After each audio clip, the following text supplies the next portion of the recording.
ಪ್ರತಿಷ್ಠಾನದ ಸಂಸ್ಥಾಪಕರಾದ ಪೇಜಾವರ ಶ್ರೀ ಶ್ರೀ ವಿಶ್ವೇಶತೀರ್ಥ ಶ್ರೀಪಾದರನ್ನು ಸ್ಮರಿಸುತ್ತಾ ಪರ್ಯಾಯ ಪೀಠಸ್ಥರಾಗಿರುವ ಕುತ್ತಿಗೆ ಮಠದ ಉಭಯ ಶ್ರೀಗಳ ಚರಣಕಮಲಗಳಿಗೆ ನಮಿಸಿ ಆಶೀರ್ವಾದವನ್ನು ಬೇಡುತ್ತಾ ಪ್ರಸ್ತುತ ಹಂಡೆದಾಸ ಪ್ರತಿಷ್ಠಾನದ ಗೌರವಾಧ್ಯಕ್ಷರಾಗಿರುವಂತಹ ಪೇಜಾವರ ಶ್ರೀ ಶ್ರೀ ವಿಶ್ವಪ್ರಸನ್ನ ತೀರ್ಥರ ಪಾದಗಳಿಗೆ ನಮಿಸಿ ಅನುಗ್ರಹವನ್ನು ಬೇಡುತ್ತಾ ಹರಿಕಥಾ ಗುರುಗಳಾದ ಶ್ರೀಮತಿ ರುಕ್ಮಿಣಿ ಹಂಡೆ ಅವರಲ್ಲಿಯೂ ತಂದೆ ತಾಯಿಗಳಲ್ಲಿಯೂ ಗುರು ಹಿರಿಯರಲ್ಲಿಯೂ ನಾನು ಆಶೀರ್ವಾದವನ್ನು ಬೇಡುತ್ತಾ ಇಂದು ನಾನು ಶ್ರೀಮತಿ ಪರಿಣಯ ಎಂಬ ಹರಿಕಥಾ ಭಾಗವನ್ನು ಮಾಡಲಿದ್ದೇನೆ. ಈಗಲೇ ನಿಮಗೆಲ್ಲರಿಗೂ ತಿಳಿದಿರಬಹುದು ಎಂತ ರುಚಿಕರವಾದ ಕಥೆ ಆಗಿರಬಹುದು ಅಂತ. ಯಾರು ಎದ್ದು ಹೋಗ್ಬೇಡಿ, ಊಟಕ್ಕಿನ್ನು ಸಮಯ ಇದೆ. ಇಂದಿನ ರಮಣ ಗೋವಿಂದ ಗೋವಿಂದ. ಪೀಠಿಕಾ ಪ್ರಕರಣದಲ್ಲಿ ಸುಜ್ಞಾನಿಗಳು ಅಧಿಕಾರಿ ವರ್ಗವನ್ನು ಕುರಿತು ಹೀಗೆ ಉಪದೇಶ ಮಾಡುತ್ತಿದ್ದಾರೆ.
ಇದೋ ನಿನಗೆ ವಂದನೆ ಸದಾದಿ ವಂದನೆ ಪದೇ ವಂದನೆ ನೀ ಕಾಯುತ್ತ ಇಂದಿರಾರಮಣ ಗೋವಿಂದ ಗೋವಿಂದ. ಪೀಠಿಕಾ ಪ್ರಕರಣದಲ್ಲಿ ಸುಜ್ಞಾನಿಗಳು ಅಧಿಕಾರಿ ವರ್ಗವನ್ನು ಕುರಿತು ಹೀಗೆ ಉಪದೇಶ ಮಾಡುತ್ತಿದ್ದಾರೆ.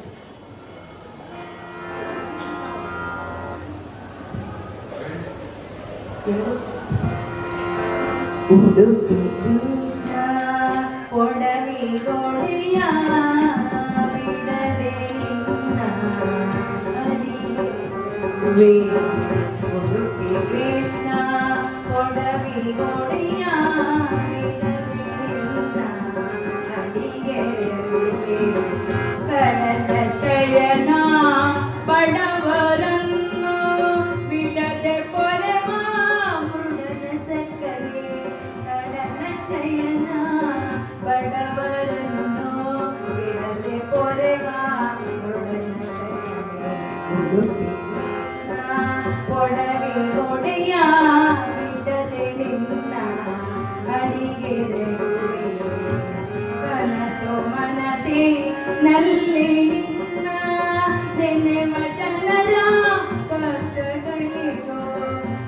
ಮನಸ್ಸು ಮನಸ್ಸಿನಲ್ಲಿ ನಿನ್ನ ನೆನೆವ ಜನರ ಕಷ್ಟಗಳಿರೋ ಹನುಮನಯ್ಯ ಹನುಮನಯ್ಯ ಹನುಮನಯ್ಯ ನಿನ್ನ ಮನೆಗೆ ಗಣಕರೋ ಶ್ರೀನಿವಾಸ ಉಡುಪಿ ಕೃಷ್ಣ ಕೊಡವಿ ದೊಣೆಯ ಬಿಡದೆ ನಿನ್ನ ಅಡಿಗೆಗಳಿಗೆ ಉಡುಪಿ ಕೃಷ್ಣ ಉಡುಪಿ ಕೃಷ್ಣ ಉಡುಪಿ ಕೃಷ್ಣ ಕೊಡವಿ ದೊಣೆಯ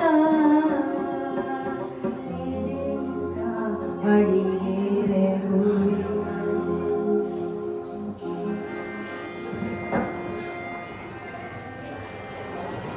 ಪೀಠಿಕಾ ಪ್ರಕರಣದಲ್ಲಿ ಹೀಗೆ ಹೇಳುತ್ತಿದ್ದಾರೆ, ಮನಸ್ಸು ನಿಲ್ಲಿಸುವುದು ಬಲು ಕಷ್ಟ ಎಂದು.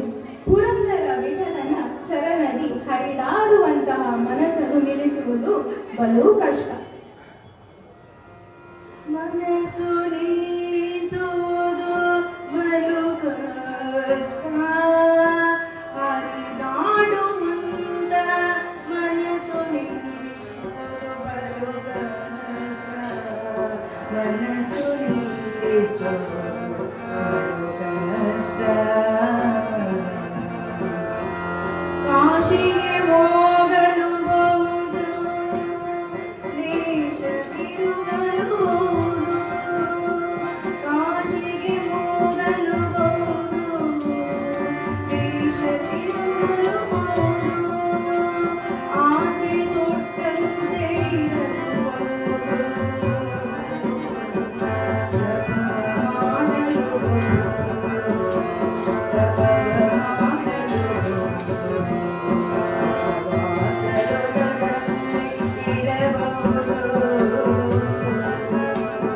ಮನಸ್ಸು ನಿಲ್ಲಿಸುವುದು ಬಲು ಕಷ್ಟ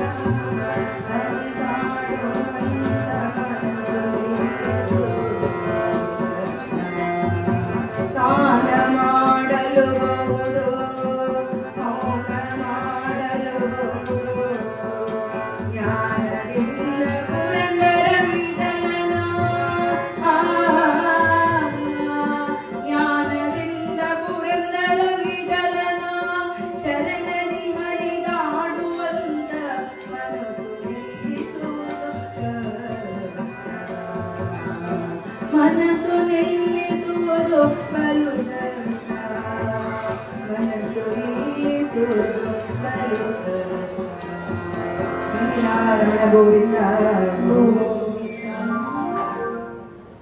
ನಮಗೆಲ್ಲರಿಗೂ ಅನುಭವ ಇದೆ ಅಲ್ಲವೇ, ನಮ್ಮ ಮನಸ್ಸು ಎಷ್ಟು ಚಂಚಲ ಎಂದು. ಒಂದು ಸ್ಥಿರತೆ ಇಲ್ಲ, ಒಂದು ಸ್ಥಿಮಿತ ಇಲ್ಲ. ಯಾವಾಗ ನೋಡಿದರೂ ನಿಮಿಷದಿಂದ ನಿಮಿಷಕ್ಕೆ ನಮ್ಮ ಮನಸ್ಸು ಎಲ್ಲೆಲ್ಲೋ ಓಡಾಡ್ತಾ ಇರುತ್ತೆ. ನೋಡಿ, ಬೆಳಿಗ್ಗೆ ಎದ್ದು ಸ್ನಾನ ಮಾಡಿ ದೇವಿಗೆ ದೀಪ ಹಚ್ಚಿ ಸ್ತೋತ್ರ ಹೇಳುದು ನನ್ನ ಕೆಲಸ. ಒಂದಿನ ಏನ್ ಮಾಡ್ತೀನಿ, ಅಮ್ಮ ಲೇಟ್ ಆನ ಒಂಚೂರು ದೀಪ ಬತ್ತೋಪನ, ನಾನ್ ಮಾಡ್ಬೇಕಾದ ಕೆಲಸ. ಅಮ್ಮ ಹೇಳ್ತಾರೆ, ಅತ್ತ ಮಾರಾಯ್ತಿ ನೀತ ದೀಪ ಬತ್ತೋದು ಸ್ತೋತ್ರ ಪಡ್ಕೊಂಡ ನಿನ್ನ ಕೆಲಸ ಎಂಕೆ ತಾಂಟೋಪದ. ಅಮ್ಮ ಇಲ್ಲಿ ಒಂಚಿ ದಿನ ಅಂಪಮ್ಮ ಯಾಕೆ ಲೇಟ್ ಆನ. ಆಯ್ತು, ಒಂದ್ ಕೆಲಸ ಅಮ್ಮ ಮಾಡಿದ್ರು. ನಾನ್ ಸ್ನಾನ ಮಾಡಿ ಬಂದು ದೇವ್ರ ಮುಂದೆ ಕೂತಿದ್ದೇನೆ, ಸ್ತೋತ್ರ ಹೇಳೋಣ ಅಂತ ಶುರು ಮಾಡಿದೆ. ಗಣಪತಿ ಸ್ತೋತ್ರ ಆಯ್ತು, ಲಕ್ಷ್ಮೀ ಸ್ತೋತ್ರ ಆಯ್ತು, ರಾಮನ್ ಸ್ತೋತ್ರನೂ ಆಯ್ತು. ಇನ್ನೇ ಹನುಮಂತನ ಸ್ತೋತ್ರ ಹೇಳೋದ್ ಬಾಕಿ. ಆಯ್ತು, ಶುರು ಮಾಡಿದೆ. ಶ್ರೀ ಗುರು ಚರಣ ಸರೋಜ ರಜ ನಿಜ ಮನ ಮುಖರ ಸುಧಾರಿ ಬರಣವು ರಘುವರ ವಿಮಲಜ ಸುಜೋದಾಯ ಫಲಚಾರಿ. ಅಮ್ಮ ಇನಿ ಬುದ್ಧಿಗ್ ಜಾಗನ ಸ್ಪೆಷಲ್ ಅಂತ ತುಳ್ಳನ. ಆಯ್ತು, ಮನಸ್ಸು ಆ ಕಡೆ ಹೋಗಾಯ್ತು, ಇನ್ನು ಸ್ತೋತ್ರ ಮುಗಿಲಿಲ್ಲ.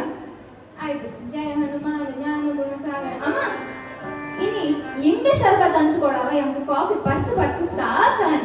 ನೋಡಿ ಎಷ್ಟು ಚಂಚಲ ಮನಸ್ಸಲ್ವಾ. ದೇವರ ಮುಂದೆ ಕೂತು ದೇವರ ನಾಮ ಹೇಳ್ಬೇಕಾದವಳು ತಿಂಡಿ ಕುಡಿಲಿಕ್ಕೆ ಏನು ಅಂತ ಚಿಂತೆ. ಶ್ರೀಮದ್ ರಮಣ ಗೋವಿಂದ. ನಮಗ್ ಗೊತ್ತು, ಕ್ರಮ ಪ್ರಕಾರ ಮಾಡಿದ್ರೆ ದೇವರ ನಾಮಸ್ಮರಣೆ ಆ ದಿನ ನಮ್ದು ಎಷ್ಟು ಚಂದದಲ್ಲಿ ಹೋಗುತ್ತೆ ಅಂತ ನಮಗ್ ಗೊತ್ತು. ಆದ್ರೂ ಆ ದಿನದ ಪಾರಾಯಣ ಗೋವಿಂದ ನೀ ಗೋವಿಂದ ಗೋವಿಂದ ಹೀಗೆ ನಮ್ಮ ಮನಸ್ಸು. ಅಲ್ಲಿ ದಾಸರು ಹೇಳ್ತಾ ಇದ್ದಾರೆ, ಕಾಶಿಗೆ ಹೋಗಲು ಬಹುದು, ದೇಶ ತಿರುಗಲು ಬಹುದು ಎಂದು. ದರ್ಶನ ಎಲ್ಲ ಒಳ್ಳೆ ರೀತಿ ಆಯ್ತು ಅಂತ. ಹೌದಾ, ನಾನು ಕಾಶಿಗೆ ಹೋಗಿ ಬಂದೆ ಅಂತ ಇನ್ನೊಬ್ರು ಹೇಳ್ತಾರೆ. ನಾನು ದೇಶ ಪರ್ಯಟನೆ ಮಾಡಿ ಬಂದೆ, ಲಂಡನ್, ಅಮೆರಿಕ, ಯುರೋಪ್ ಎಲ್ಲ ಕಡೆ ತಿರುಗಿ ಬಂದೆ. ಹೌದಾ, ನನಗೆ ತಿಳಿಸದೇ ಇಲ್ಲ ಅಂತ ಇವ್ರು ಹೇಳ್ತಾರೆ. ಅದಕ್ಕೆ ಅವ್ರು ಹೇಳ್ತಾರೆ, ನಾನು ಮನ್ಸಲ್ಲೇ ತಿರ್ಗಾಡಿ ಬಂದೆ, ದೇಶ ಪರ್ಯಟನೆ ಮಾಡಿ ಬಂದೆ ಅಂತ. ಏನ್ ನೋಡಿ, ಏನ್ ಅದ್ಭುತ, ಮನ್ಸಲ್ಲಿ ತಿರ್ಗಾಡ್ಕೊಂಡು ಬರೋದಕ್ಕೆ. ಅದ್ ಹೇಗ್ ಸಾಧ್ಯ ಹೇಳಿ? ನಾವು ಮಲ್ಗೋ ಮುಂಚೆ ಒಂದು ಪೆಟ್ಟಿಗೆ ಇಟ್ಕೊಳ್ತೀವಿ ಗೊತ್ತಾ, ಅದರಲ್ಲಿ ಅಮೆರಿಕದಲ್ಲಿ ಏನಾಗ್ತಿದೆ, ಲಂಡನ್ ನಲ್ಲಿ ಏನಾಗ್ತಿದೆ ಅಂತ ಎಲ್ಲ ಗೊತ್ತಾಗುತ್ತೆ. ಆ ಪೆಟ್ಟಿಗೆ ನೋಡಿನೇ ನಾವು ಮಲ್ಕೊಳ್ಳೋದು ರಾತ್ರಿ. ಹಾಗೆ ಕನ್ಸಲ್ಲಿ ಅದೇ ವಿಷಯ ಬರುತ್ತೆ, ಅದೇ ಜಾಗ ಬರುತ್ತೆ. ಹಾಗಾಗಿ ಅವ್ರು ಹೇಳ್ತಾರೆ, ನಾ ಮನ್ಸಲ್ಲೇ ದೇಶ ಪರ್ಯಟನೆ ಮಾಡಿ ಬಂದೆ ಅಂತ. ಏನ್ ವಿಚಿತ್ರ ಅಲ್ವಾ? ಅದಕ್ಕೆ ಇವ್ರು ಹೇಳ್ತಾರೆ, ಹೌದಾ, ಮನ್ಸಲ್ಲೇ ಹೋಗಿ ಬನ್ನಿ, ಹಾಗಾದ್ರೆ ನಾನಿಗೊಂದು ಉಪಾಯ ಹೇಳ್ತೀನಿ, ಖರ್ಚು ಉಳಿಯುತ್ತೆ ನಿಂದು ಅಂತ. ನೀನು ಮನ್ಸಲ್ಲೇ ಊಟ ಮಾಡ್ಬಿಡು, ತಿಂಡಿ ತಿನ್ಬಿಡು, ನಿನ್ ಹೊಟ್ಟೆನೂ ತುಂಬುತ್ತೆ, ಖರ್ಚು ಉಳಿಯುತ್ತೆ ಅಂತ. ಶ್ರೀಮದ್ ರಮಣ ಗೋವಿಂದ ಗೋವಿಂದ. ಇದೆಲ್ಲ ಸಾಧ್ಯ ಮಾನಸಿಕ ಪೂಜೆಯಿಂದ ಮಾತ್ರ. ನಮಗೆ ಆ ಯೋಗ್ಯತೆ ಇಲ್ಲವೇ ಇಲ್ಲ. ನಮ್ಮ ಮನಸ್ಸು ತುಂಬಾ ಚಂಚಲ ಆಗಿರುವುದರಿಂದ ನಮಗೆ ಮಾನಸಿಕ ಪೂಜೆ ಸಾಧ್ಯವೇ ಇಲ್ಲ. ಅದಕ್ಕೂ ಒಂದು ಘಟನೆ ಇದೆ, ಕೇಳಿ. ಒಮ್ಮೆ ವ್ಯಾಸರಾಜರು ಪೂಜೆಗೆ ಅಂತ ಕುಳಿತಿರುತ್ತಾರೆ. ಆ ಪೂಜೆಗೆ ಪುರಂದರದಾಸರು, ಕನಕದಾಸರು ಮತ್ತಿತರ ದಾಸವರಿಯರು ಬರುತ್ತಾ ಇರುತ್ತಾರೆ. ದಾರಿಯಲ್ಲಿ ಬರುವಾಗ ಒಂದು ದೊಡ್ಡ ತುಳಸಿಯ ತೋಟ ಕಾಣುತ್ತೆ. ಪುರಂದರದಾಸರಿಗೆ ಖುಷಿಯಾಗಿ ಆ ತುಳಸಿ ತೋಟವನ್ನು ನೋಡಿ ಶ್ರೀ ಕೃಷ್ಣಾರ್ಪಣಮಸ್ತು ಎಂದು ಹೇಳಿಬಿಟ್ಟರು. ಏನಾಯ್ತು? ಆ ಇಡೀ ತೋಟ ಕೃಷ್ಣನಿಗೆ ಸಮರ್ಪಣೆ ಮಾಡಿದಂತಾಯ್ತು ಅಲ್ಲವೇ? ಹಾಗೆ ಪೂಜೆಯ ವೇಳೆಗೆ ಈ ಎಲ್ಲ ದಾಸವರಿಯರು ವ್ಯಾಸರಾಜರ ಬಳಿ ಬರುತ್ತಾರೆ. ಅಲ್ಲಿ ಶಿಷ್ಯರು ಕೇಳುತ್ತಾರೆ, ಗುರುಗಳೇ, ಬುಟ್ಟಿಯಲ್ಲಿಟ್ಟ ತುಳಸಿಯನ್ನು ಏಕೆ ಇನ್ನು ಅರ್ಪಣೆ ಮಾಡಿಲ್ಲ ಎಂದು. ನಿಮಗೆ ಗೊತ್ತುಂಟಾ, ನಮ್ಮ ಪುರಂದರದಾಸರು ದಾರಿಯಲ್ಲಿ ಬರುವಾಗ ನಮ್ಮ ತುಳಸಿ ವನವನ್ನು ನೋಡಿ ಅದನ್ನು ಕೃಷ್ಣನಿಗೆ ಸಮರ್ಪಣೆ ಮಾಡಿದ್ದಾರೆ. ಇನ್ನು ನಾಳೆಯಿಂದ ಬೇರೆ ತೋಟದಿಂದ ತುಳಸಿ ತಗೊಂಡು ಬರ್ಬೇಕಾಗುತ್ತೆ. ಶ್ರೀಮದ್ ರಮಣ ಗೋವಿಂದ ಗೋವಿಂದ. ಸ್ನಾನ ಮಾಡಲು ಬಹುದು, ಮೌನ ಮಾಡಲು ಬಹುದು. ನಾವು ಸ್ನಾನವು ಕ್ರಮ ಪ್ರಕಾರ ಮಾಡುವುದಿಲ್ಲ. ಬೆಳಿಗ್ಗೆ ಏಳುವುದೇ 9-10 ಗಂಟೆಗೆ. ಕ್ರಮ ಏನೆಂದರೆ, ಬೆಳಿಗ್ಗೆ ಬೇಗ ಎದ್ದು ಸೂರ್ಯೋದಯದ ಸಮಯದಲ್ಲಿ ಸ್ನಾನ ಮಾಡಿ ದೇವರಿಗೆ ದೀಪ ಹಚ್ಚಿ ಸ್ತೋತ್ರ ಹೇಳುವುದು. ನಾವು ಮಾಡುವುದೇನು, 10 ಗಂಟೆಗೆ ಎದ್ದ ಮೇಲೆ ನಮಗೆ ನೀರು ಬಿಸಿ ಬಿಸಿ ಬೇಕು. ಏಕೆಂದ್ರೆ ಚಪ್ಪೆ ನೀರಲ್ಲಿ ಸ್ನಾನ ಮಾಡಿದ್ರೆ ನೆಗಡಿ, ಜ್ವರ ಎಲ್ಲ ಶುರುವಾಗುತ್ತೆ ನಮ್ಗೆ ಅಲ್ವಾ? ಅದಕ್ಕೋಸ್ಕರ ಸ್ನಾನ ಮಾಡೋದೇ 11 ಗಂಟೆಗೆ. ಇನ್ನು ದೇವ್ರ ನಾಮಸ್ಮರಣೆ ಮಾಡೋದು ನಮ್ಗೆ ಪುಸ್ತಕದಲ್ಲಿದೆ ಹೇಳಿ? ಅದೇ ಹೇಳ್ತಾ ಇರೋದು, ನಾವು ಸ್ನಾನ ಮಾಡಲು ಬಹುದು, ಮೌನ ಮಾಡಲು ಬಹುದು ಅಂತ. ಮೌನ ಆಚರಣೆ ಯಾವಾಗ ನಮ್ದು ಮೌನ ಆಚರಣೆ ಸಿಟ್ಟು ಬಂದಾಗ ಮಾತ್ರ. ಸಿಟ್ಟು ಬಂದ್ರೆ ನಾನು ಇವತ್ತು ನಿನ್ನ ಹತ್ರ ಮಾತಾಡಲ್ಲ, 1 ದಿನ ಆಯ್ತು ಮಾತಿಲ್ಲ, 2 ದಿನ ಆಯ್ತು ಮಾತಿಲ್ಲ, ಇದು ನಮ್ಮ ಮೌನ ಆಚರಣೆ ಅಂದ್ರೆ. ಅಲ್ಲಿ ಹೇಳ್ತಿದ್ದಾರೆ, ಮೌನ ಅಂದ್ರೆ ದೇವರ ನಾಮಸ್ಮರಣೆಯ ಭಕ್ತಿಯಲ್ಲಿ ಮೌನದಿಂದ ಆಚರಣೆ ಮಾಡುವುದು ಬಹಳ ಒಳ್ಳೆಯದು ಎಂದು. ಇನ್ನೊಂದು ಹೇಳುತ್ತಾರೆ, ಜಪವ ಮಾಡಲು ಬಹುದು, ತಪವ ಮಾಡಲು ಬಹುದು, ಉಪವಾಸ ವ್ರತದಲ್ಲಿರಬಹುದು ಅಂತ. ನಮ್ಮ ಉಪವಾಸ ಏಕಾದಶಿ ದಿನ ಅಲ್ವಾ? ಕ್ರಮ ಪ್ರಕಾರವಾಗಿ ದಶಮಿಯ ದಿನ ಮಧ್ಯಾಹ್ನ ಒಂದು ಹೊತ್ತು ಊಟ ಮಾಡಿ ಸಂಜೆ ಫಲಹಾರ ಮಾಡುತ್ತೇವೆ. ಏಕಾದಶಿ ದಿನ ತೀರ್ಥ ಮಾತ್ರ. ದ್ವಾದಶಿ ದಿನ ಬೆಳಿಗ್ಗೆ ಬೇಗ ಊಟ. ಇದು ಏಕಾದಶಿ ಆಚರಣೆ ಮಾಡುವ ನಾವೇನ್ ಮಾಡ್ತೀವಿ? ದ್ವಾದಶಿ ದಿನದ್ದು ದಶಮಿ ದಿನದ್ದು ಸೇರಿ ಏಕಾದಶಿ ದಿನ ತಿಂದ್ಬಿಡ್ತೀವಿ. ಹೌದಾ? ಇದು ನಮ್ಮ ಏಕಾದಶಿ ಆಚರಣೆ ಮಾಡುವುದು. ಆಯ್ತು, ನಾನೊಮ್ಮೆ ಏಕಾದಶಿ ವ್ರತ ಇಟ್ಟಿದ್ದೆ. ಸಂಜೆ ಹೊತ್ತಿಗೆ ನನ್ನ ಗೆಳತಿ ಹೇಳ್ತಾಳೆ, ಬಾರೆ ದೋಸೆ ಹಟ್ಟಿಗೆ ಹೋಗೋಣ, ಅಲ್ಲಿ ನಮ್ಮನೆ ದೋಸೆ ಇದೆ, ದೋಸೆ ತಿನ್ಕೊಂಡು ಬರೋಣ ಅಂತ. ನಾನು ಉಪವಾಸದಲ್ಲಿ ತಿನ್ಕಡೆ ಏಕಾದಶಿ ಆಚರಣೆ ಮಾಡ್ತಿದ್ದೀನಿ, ನಾನ್ ಕರಲ್ಲ. ಬಾರೆ ಇವತ್ತು ಒಂದಿನ ಏಕಾದಶಿ ವ್ರತ ಬಿಟ್ಬಿಡು, ಏನಾಗಲ್ಲ ಅಂತ. ಇಲ್ಲ ಕಣೆ, ನೀನ್ ನನ್ನ ಏಕಾದಶಿ ಹಾಳು ಮಾಡಬೇಡ ಅಂತ ಹೇಳ್ತೀನಿ. ಅವಳು ಹೇಳ್ತಾಳೆ, ಸರಿ ಹಾಗಾದ್ರೆ ನೀನ್ ಬಂದು ತಿನ್ಬೇಡ, ನನ್ನ ಜೊತೆ ಕೂತ್ಕೋ, ನಾವು ಮಾತಾಡುವ ಅಂತ. ಆಯ್ತು, ನಾನು ಒಪ್ಕೊಂಡೆ. ಹೋದೆ ದೋಸೆ ಹಟ್ಟಿಗೆ. ಅವಳು ದೋಸೆ ಹೇಳಿದ್ಲು, ಅವಳು ದೋಸೆ ಬಂದಿದೆ. ನನ್ನ ಬಾಯಲ್ಲಿ ದೇವರ ನಾಮಸ್ಮರಣೆ, ನನ್ನ ತಲೆಯಲ್ಲಿ ದೋಸೆ, ನನ್ನ ಮೂಗಿಗೆ ದೋಸೆ ಸ್ಮೆಲ್ ದೋಸೆ ಪರಿಮಳ ಬರ್ತಾ ಇದೆ. ಇದು ನಮ್ಮ ಏಕಾದಶಿ. 5 ನಿಮಿಷ ಕಾದೆ, 10 ನಿಮಿಷ ಕಾದೆ, ಆಗ್ಲಿಲ್ಲ, ತಡ್ಕೊಳ್ಳಿಕ್ಕಾಗ್ಲಿಲ್ಲ. ನಮಗೂ ಒಂದು ಬೆಣ್ಣೆ ಮಸಾಲೆ ಕೊಡಿ. ಆಯ್ತು, ಬೆಣ್ಣೆ ಮಸಾಲೆ ಆಯ್ತು, ಇನ್ನೊಂದು ದೋಸೆನೂ ಆಯ್ತು, ಏಕಾದಶಿ ಗಮ್ಮತ್ತೋ ಗಮ್ಮತ್. ಶ್ರೀಮದ್ ರಾಮಾಯಣ ಗೋವಿಂದ ಗೋವಿಂದ. ಜ್ಞಾನದಿ ಪುರಂದರ ವಿಠಲನ ಚರಣಕ್ಕೆ ಹರಿದಾಡುವಂತಹ ಮನಸ್ಸು ನಿಲ್ಲಿಸುವುದು ಬಲು ಕಷ್ಟ. ನ್ಯಾಯಾಧೀಶರು ನ್ಯಾಯಕಟ್ಟೆಗೆ ಮಂಗನನ್ನು ಕರೆದುಕೊಂಡು ಹೋದರೆ ಅವನ ಕೈಯಲ್ಲಿ ಕಕ್ಕಡಿ ಇಟ್ಟುಕೋ ಎಂದು ಹೇಳಿದರೆ ಅವನು ಸಮವಾಗಿ ಇಟ್ಟುಕೊಳ್ಳುತ್ತಾನೆ? ಇಲ್ಲವಲ್ಲ, ಮೇಲೆ ಕೆಳಗೆ. ನಮ್ಮ ಮನಸ್ಸು ಮರ್ಕಟನ ಮನಸ್ಸಂತೆ ಎಂದು ಹೇಳುತ್ತಿದ್ದಾರೆ ಇಲ್ಲಿ. ನಮ್ಮ ಜೀವನದಲ್ಲಿ ಟೆನ್ಷನ್, ಕೆಲವೊಮ್ಮೆ ಇಂಗ್ಲಿಷ್ ಪದ ಬಳಸುವುದು ಉತ್ತಮ ಎನಿಸುತ್ತದೆ ಹರಿಕಥೆಯಲ್ಲಿ. ನಮ್ಮ ಜೀವನದಲ್ಲಿ ಚಿಂತೆ, ದುಃಖ, ಟೆನ್ಷನ್ ಇದ್ದದ್ದೇ ಇದ್ದದ್ದು. ಇಲ್ಲಿ ಯಾರಾದರೂ ಒಬ್ಬರು ಟೆನ್ಷನ್ ಇಲ್ಲದವರಲ್ಲಿ ಬಂದು ಕೂತಿದ್ದೀರಿ ಅಂತ ಹೇಳಿ ಕೈ ಎತ್ತಿ ನೋಡಿ. ನೀವು ಕೈ ಎತ್ತಿದರೂ ನಾನು ನಂಬುವುದಿಲ್ಲ ನಿಮಗೆ ಟೆನ್ಷನ್ ಇಲ್ಲ ಎಂದು. ಈ ಟೆನ್ಷನ್, ಚಿಂತೆ, ದುಃಖ ಎಲ್ಲ ದೂರ ಹೋಗಬೇಕಾದರೆ ನಾವು ಸದಾ ಕಾಲ ದೇವರ ನಾಮಸ್ಮರಣೆ ಮಾಡುತ್ತಾ ಇರಬೇಕು. ದೇವರು ಯಾವುದೇ ಚಿಂತೆ, ದುಃಖ ನಮ್ಮ ಬಳಿ ಸುಳಿಯಲಾರದು ಎಂದು ತೋರಿಸಿಕೊಡುತ್ತಿದ್ದಾನೆ. ಶ್ರೀಮದ್ ರಾಮಾಯಣ ಗೋವಿಂದ ಗೋವಿಂದ. ಈಗ ನೋಡಿ, ಕುಳಿತುಕೊಳ್ಳಲು, ನಿಂತುಕೊಳ್ಳಲು ಎಲ್ಲದಕ್ಕೂ ತೆರಿಗೆ ಕಟ್ಟುತ್ತಿದ್ದೇವೆ ಅಲ್ವೇ? ಆದರೆ ದೇವರ ನಾಮಸ್ಮರಣೆ ಮಾಡಲು ಯಾರಾದರೂ ತೆರಿಗೆ ಕಟ್ಟಬೇಕು ಎಂದು ಹೇಳಿದ್ದಾರಾ? ಇಲ್ಲ ಅಲ್ಲವೇ? ದೇವರು ಅಲ್ಲಿಯೂ ಒಂದು ಉಪಯೋಗ ಮಾಡಿಕೊಟ್ಟಿದ್ದಾರೆ ನಮಗೆ. ಅವರು ಹೇಳುವುದು ಏನು? ನೀವು ಮಾಡುವ ಯಾವುದೇ ಕೆಲಸದಲ್ಲಿಯೂ ನನ್ನ ನಾಮಸ್ಮರಣೆ ಮಾಡುತ್ತಾ ಇದ್ದರೆ, ಮನಸ್ಸಿನಲ್ಲಿ ಅಥವಾ ನಾಲಿಗೆಯಲ್ಲಿ ಮೆಲ್ಲನೆ ನನ್ನ ನಾಮಸ್ಮರಣೆ ಮಾಡುತ್ತಿದ್ದರೆ, ಶ್ರೀಕೃಷ್ಣ ಜಯ ಕೃಷ್ಣ, ಶ್ರೀಕೃಷ್ಣ ಜಯ ಕೃಷ್ಣ ಎಂದು ಹೇಳುತ್ತಿದ್ದರೆ, ನಾನು ಯಾವತ್ತೂ ನಿಮ್ಮ ಕೈ ಬಿಡಲಾರೆನು ಎಂದು ಹೇಳುತ್ತಿದ್ದಾನೆ. ದೇವರು ನಮಗೆ ತೆರಿಗೆ ರೂಪದಲ್ಲಿ ಅವನ ಅನುಗ್ರಹವನ್ನು ನೀಡುತ್ತಾನೆ. ಇಂದಿರಾ ರಮಣ ಗೋವಿಂದ ಗೋವಿಂದ. ಒಂದು 2 ನಿಮಿಷ ಎಲ್ಲರಿಗೆ ಭಜನೆ ಹೇಳಿಕೊಡುತ್ತೇನೆ, ನನ್ನೊಂದಿಗೆ ಹಾಡಿ. ರಾಮ ನಮೋ ಶ್ರೀರಾಮ ನಮೋ, ರಾಮ ನಮೋ ಜಯ ರಾಮ ನಮೋ, ರಾಮ ನಮೋ ಶ್ರೀರಾಮ ನಮೋ, ರಾಮ ನಮೋ ಜಯ ರಾಮ ನಮೋ. ದಾಶರಥೆ ಜಯ ದಾಶರಥೆ, ಪಾಹಿ ಪಾಹಿ ಜಯ ದಾಶರಥೆ, ದಾಶರಥೆ ಜಯ ದಾಶರಥೆ, ಪಾಹಿ ಪಾಹಿ ಜಯ ದಾಶರಥೆ. ಕೌಸಲ್ಯ ಸುತ ರಾಮ ನಮೋ, ಭಾಸರ ಭೂಮಿಯುತ ರಾಮ ನಮೋ, ಕೌಸಲ್ಯ ಸುತ ರಾಮ ನಮೋ, ಭಾಸರ ಭೂಮಿಯುತ ರಾಮ ನಮೋ.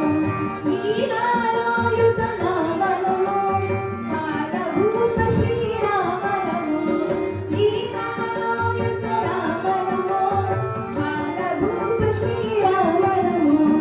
ಗಾದಿ ಜನುತ ಶ್ರೀರಾಮ ನಮೋ, ಮೋದಿತ ವಿದ್ಯಾ ರಾಮ ನಮೋ, ಗಾದಿ ಜನುತ ಶ್ರೀರಾಮ ನಮೋ, ಮೋದಿತ ವಿದ್ಯಾ ರಾಮ ನಮೋ.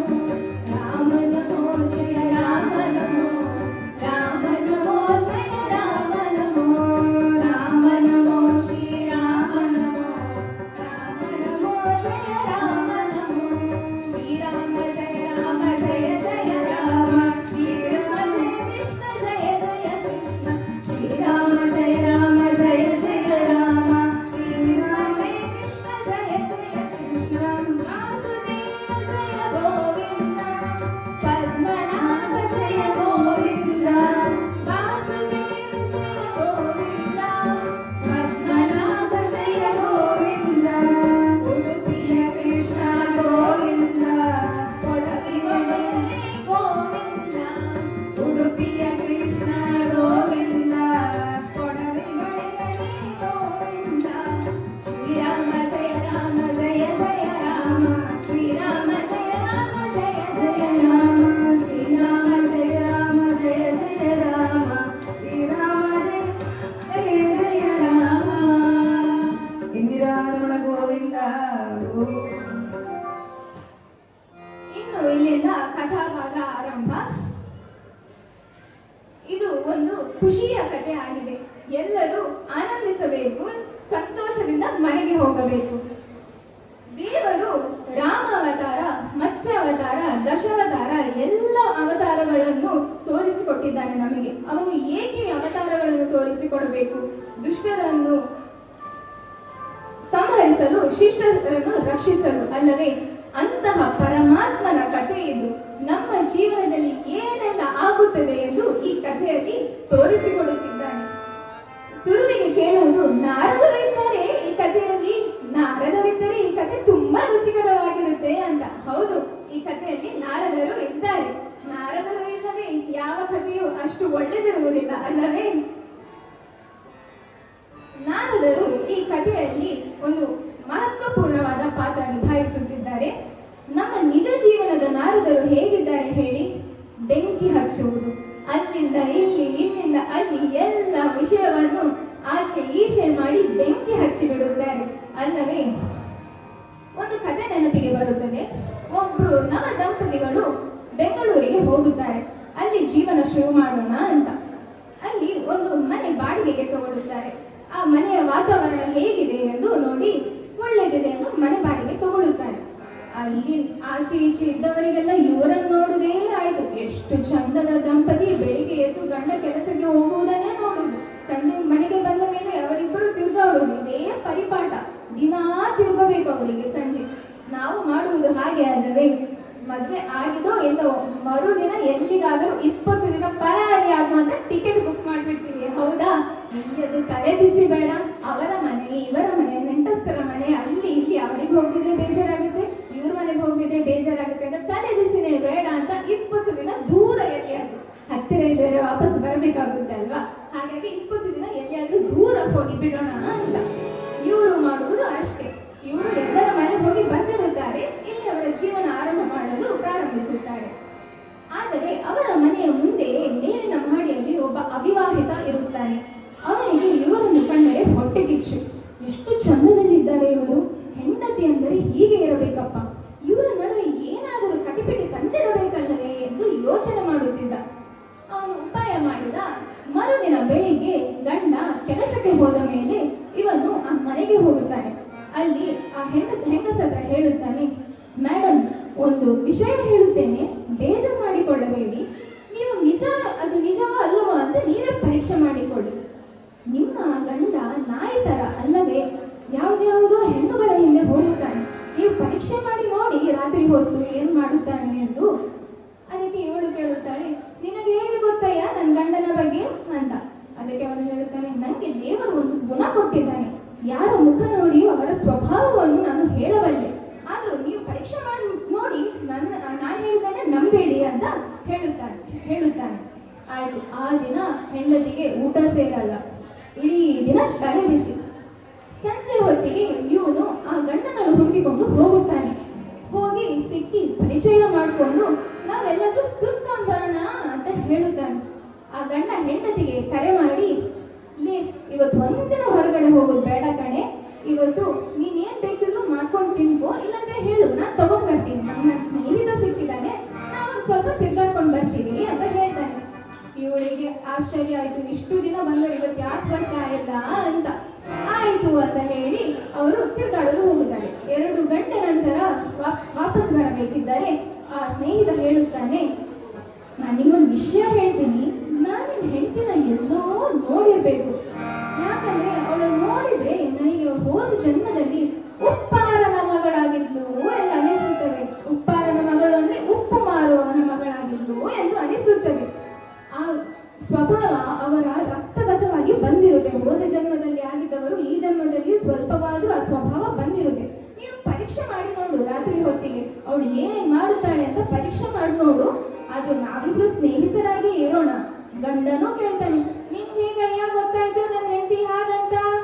ಅಲ್ಲ, ನಂಗೆ ಆ ಸ್ವಭಾವ ಇದೆ, ನಾನು ದೇವ್ರು ನಂಗೆ ವರ ಕೊಟ್ಟಿದ್ದಾನೆ, ನಾನು ಯಾರನ್ನು ನೋಡಿದ್ರು ಹೇಗಿದ್ದಾರೆ ಅಂತ ಹೇಳಬಲ್ಲೆ ನಾನು. ನೀನ್ ನನ್ನ ನಂಬೋದು ಬೇಡ, ನೀ ಪರೀಕ್ಷೆ ಮಾಡಿ ನೋಡು ಅಂತ ಹೇಳ್ತಾನೆ. ಆಯ್ತು.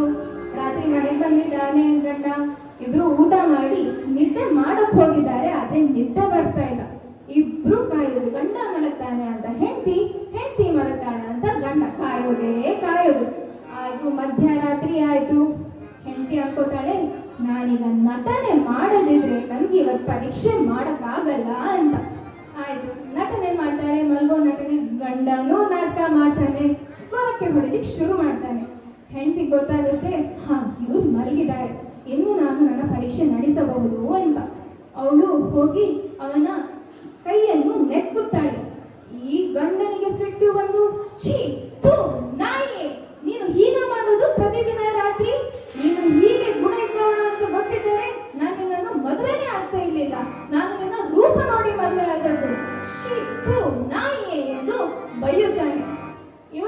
ಅದನ್ನು ಗಮ್ಮತ್ತಾಗಿ ತಗೊಳ್ತಾಳೆ. ಆದರೆ ಪತಿ ಮಾತ್ರ ತುಂಬಾ ಸಿಟ್ಟಿನಲ್ಲಿದ್ದಾನೆ. ಸ್ವಲ್ಪ ಹೊತ್ತು ನಂತರ ಯೋಚನೆ ಮಾಡಿ ಅವಳು ಹೇಳುತ್ತಾಳೆ, ರೀ, ನಾನು ನಾಯಿಯ ನೀವು ಇದ್ದ ಕಂಡ ಹೆಣ್ಣಿನ ಹಿಂದೆ ಹೋಗುವುದರಿಂದ ನಿಮ್ಮನ್ನು ನಾಯಿ ಅಂತ ಕರಿಬೇಕು, ನಾನು ನಾಯಿಯಲ್ಲ ಎಂದು ಹೇಳುತ್ತಾಳೆ. ಇಬ್ಬರು ಮತ್ತೆ ಕುಳಿತು ಯೋಚನೆ ಮಾಡುತ್ತಾರೆ. ಇಷ್ಟು ದಿನ ನಮ್ಮ ಜೀವನ ಅಷ್ಟು ಚಂದದಲ್ಲಿ ನಡೆದಿದೆ, ಇವತ್ತು ಯಾಕೆ ಹೀಗೆ ಆಯಿತು, ಯಾಕೆ ಹೀಗೆ ಸಮಸ್ಯೆ ಆಯಿತು ಅಂತ ಗಾಢವಾಗಿ ಯೋಚನೆ ಮಾಡುವಾಗ ಇಬ್ಬರು ಬಾಯಿ ಬಿಡುತ್ತಾರೆ. ಅವನು ಬೆಳಿಗ್ಗೆ ಬಂದು ನನಗೆ ಸಿಕ್ಕಿದ್ದ, ಈಗ ಸಂಜೆ ಬಂದು ಸಿಕ್ಕಿದ ಗಂಡನಿಗೆ ಎಂದು. ಆ ಅವಿವಾಹಿತ ಎಷ್ಟು ಚುಕ್ಕು ಅಂದರೆ ಅವನಿಗೆ ಗೊತ್ತಿತ್ತು, ಇವರಿಗೆ ಏನಾದ್ರೂ ನಾನು ಸಿಕ್ಕಿದ್ರೆ ನಾಳೆ ಬೆಳಿಗ್ಗೆ ನನ್ನ ತುಂಡು ತುಂಡು ಮಾಡಿ ಹಾಕುತ್ತಾರೆ ಎಂದು. ಅದಕ್ಕೆ ಅವನು ಆ ರಾತ್ರಿಯೇ ಆ ಮನೆಯಿಂದ ಪರಾರಿ. ಈಗ ಇವರಿಬ್ಬರು ಮಾತಾಡಿಕೊಂಡು ಹೇಳುತ್ತಾರೆ, ನಾನು ಮಾಡಿದ್ದು ತಪ್ಪು, ಕ್ಷಮಿಸು. ಇಬ್ಬರನ್ನು ಕ್ಷಮಿಸುತ್ತಾರೆ, ಒಬ್ಬರೊಬ್ಬರನ್ನು ಕ್ಷಮಿಸುತ್ತಾರೆ. ಇಂದಿರಾ ರಮಣ ಗೋವಿಂದ ಗೋವಿಂದ. ಇದು ಈ ಕಾಲದ ನಾರದರ ಕೆಲಸ. ನಾರದರು ಯಾರು ಇಲ್ಲಿ? ಆ ಅವಿವಾಹಿತ ನಾರದ. ಯಾಕಂದರೆ ಅವನಿಗೆ ಕಣ್ಣಲ್ಲಿ ನೋಡಲಿಕ್ಕಾಗಲಿಲ್ಲ ಇವರು ಎಷ್ಟು ಚಂದದಲ್ಲಿ ಬದುಕು ನಡೆಸುತ್ತಿದ್ದಾರೆ ಎಂದು. ಪುರಾಣದ ನಾರದರು ಬೇರೆ ತರ. ಅವರು ಹೌದು, ಆಚೆಯಿಂದ ಈಚೆ, ಈಚೆಯಿಂದ ಆಚೆ ವಿಷಯ ಮಾಡುತ್ತಿದ್ದರು. ಆದರೆ ಭಗವತ್ ಪ್ರೇರಣೆಯಿಂದ ಮಾತ್ರ, ಭಗವತ್ ಸಂಕಲ್ಪ ಇದ್ದರೆ ಮಾತ್ರ ಅವರು ಕೆಲಸ ಮಾಡುತ್ತಿದ್ದರು. ಇಡೀ ದಿನ ನಾರಾಯಣ ನಾರಾಯಣ ನಾರಾಯಣ ನಾರಾಯಣ ಎಂದು ತಿರುಗುವುದೇ ಅವರ ಕೆಲಸ ಆಗಿತ್ತು. ಅಸುರರ ಕಡೆಯಿಂದ ಸುರರ ಕಡೆಗೆ, ಸುರರ ಕಡೆಯಿಂದ ಅಸುರರ ಕಡೆಗೆ ವಿಷಯವನ್ನು ಆಚೆ ಈಚೆ ಮಾಡುತ್ತಿದ್ದರು. ಏಕೆ ಸುರರ ಕಡೆಯಿಂದ ಅಸುರರ ಕಡೆಗೆ ವಿಷಯ ತಿಳಿಸುವುದು? ಅಸುರರ ಪಾಪದ ಕೊಡ ತುಂಬಲಿ ಎಂದು. ಸುರರು ಹೀಗೆ ಸಿದ್ಧತೆ ನಡೆಸುತ್ತಿದ್ದಾರೆ, ನೀವು ಏನಾದರೂ ಪರಾಕ್ರಮ ತೋರಿಸಬೇಕು, ಅಲ್ಲಿ ಅಸುರರ ಪಾಪದ ಕೊಡ ತುಂಬುತ್ತದೆ ಅಲ್ಲವೇ? ಹಾಗಾಗಿ ಅಸುರರ ಕಡೆಯಿಂದನೂ ಸುರರ ಕಡೆಗೆ ಹೋಗಿ ಹೇಳುತ್ತಿದ್ದರು, ನೋಡಿ ಅಲ್ಲಿ ಅಸುರರು ಈ ಷಡ್ಯಂತ್ರವನ್ನು ಮಾಡುತ್ತಿದ್ದಾರೆ, ನೀವು ಸಿದ್ಧರಾಗಿ ಜಾಗರೂಕರಾಗಿರಿ ಎಂದು ಅಸುರರ ಕಡೆಯ ವಿಷಯವನ್ನು ಸುರರ ಕಡೆಗೆ ಹೇಳುತ್ತಿದ್ದರು. ಇದು ಪುರಾಣದ ನಾರದರ ಕೆಲಸ. ಒಂದು ನಾರದರ ಕಿತಾಪತಿ ನೆನಪಾಗುತ್ತೆ ನನಗೆ. ಒಮ್ಮೆ ರಾವಣನ ದರ್ಬಾರಿಗೆ ಬರುತ್ತಾರೆ ನಾರದರು. ಅಲ್ಲಿ ಬಂದ ಕೂಡಲೇ ಹೇಳುತ್ತಾರೆ, ರಾವಣ ರಾಜ, ನಿನ್ನ ಮೃತ್ಯು ದಶರಥ ಕೌಸಲ್ಯ ಪುತ್ರನಿಂದ ಅಂದ್ರೆ ಹೌದಾ? ಏನು ಮಾತಾಡುತ್ತಿದ್ದಿ ನಾರದ? ತಲೆಗಿಲಿ ಪೆಟ್ಟಿದ್ಯಾ ನಿನಗೆ? ನನ್ನ ಅಂತ್ಯವೇ ಸಾಧ್ಯವೇ ಇಲ್ಲ. ಅದಕ್ಕೆ ನಾರದರು ಹೇಳುತ್ತಾರೆ, ನಿನ್ನ ಹಣೆ ಬರಹದಲ್ಲಿ ಬರೆದಿದೆ ರಾಜ, ಬ್ರಹ್ಮದೇವರು ಬರೆದಿದ್ದಾನೆ ನಿನ್ನ ಸಾವು ರಾಮನಿಂದನೇ ಎಂದು. ಹಾಗಾದರೆ ಬ್ರಹ್ಮದೇವರಿಗೆ ಹೋಗಿ ಹೇಳು, ಅದನ್ನು ಅಳಿಸಲಿ, ಇಲ್ಲದಿದ್ರೆ ಅದು ಸುಳ್ಳು ಎಂದು ಬರೆಯಲಿ ಎಂದು. ಆಯ್ತು, ನಾರದ ಹೋಗಿ ಹೇಳುತ್ತಾನೆ ಬ್ರಹ್ಮದೇವರಿಗೆ. ಬ್ರಹ್ಮದೇವರು, ರಾವಣ ರಾಜ, ನನಗೆ ಆಜ್ಞೆ ಇರುವುದು ಹಣೆ ಬರಹ ಬರೆಯಲಿಕ್ಕೆ ಮಾತ್ರ, ಅಳಿಸಲು ಅಲ್ಲ. ಹಾಗಾದ್ರೆ ಇದು ಸುಳ್ಳು ಅಂತ ಬರೆದುಬಿಡು. ಸುಳ್ಳು ಅಂತ ಬರೀಲಿಕ್ಕೆ ನಿಮ್ಮ ಹಣೆ ಬರಹದಲ್ಲಿ ಜಾಗವೇ ಇಲ್ಲ, ನಾನು ಏನ್ ಮಾಡ್ಲಿ ಹೇಳು ಅಂತ ಹೇಳಿ ಈ ನಾರದ ಈ ತರ ಕಿತಾಪತಿ ಮಾಡುತ್ತಿದ್ದಾರೆ. ಇಂದಿರಾ ರಮಣ ಗೋವಿಂದ ಗೋವಿಂದ.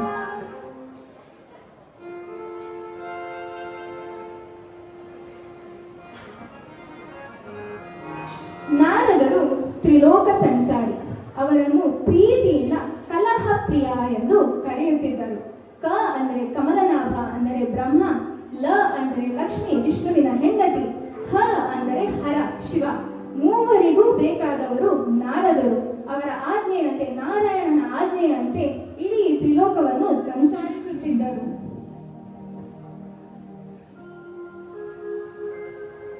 ಈಗ ನಾರದರು ವೈಕುಂಠಕ್ಕೆ ಆಗಮಿಸುತ್ತಿದ್ದಾರೆ.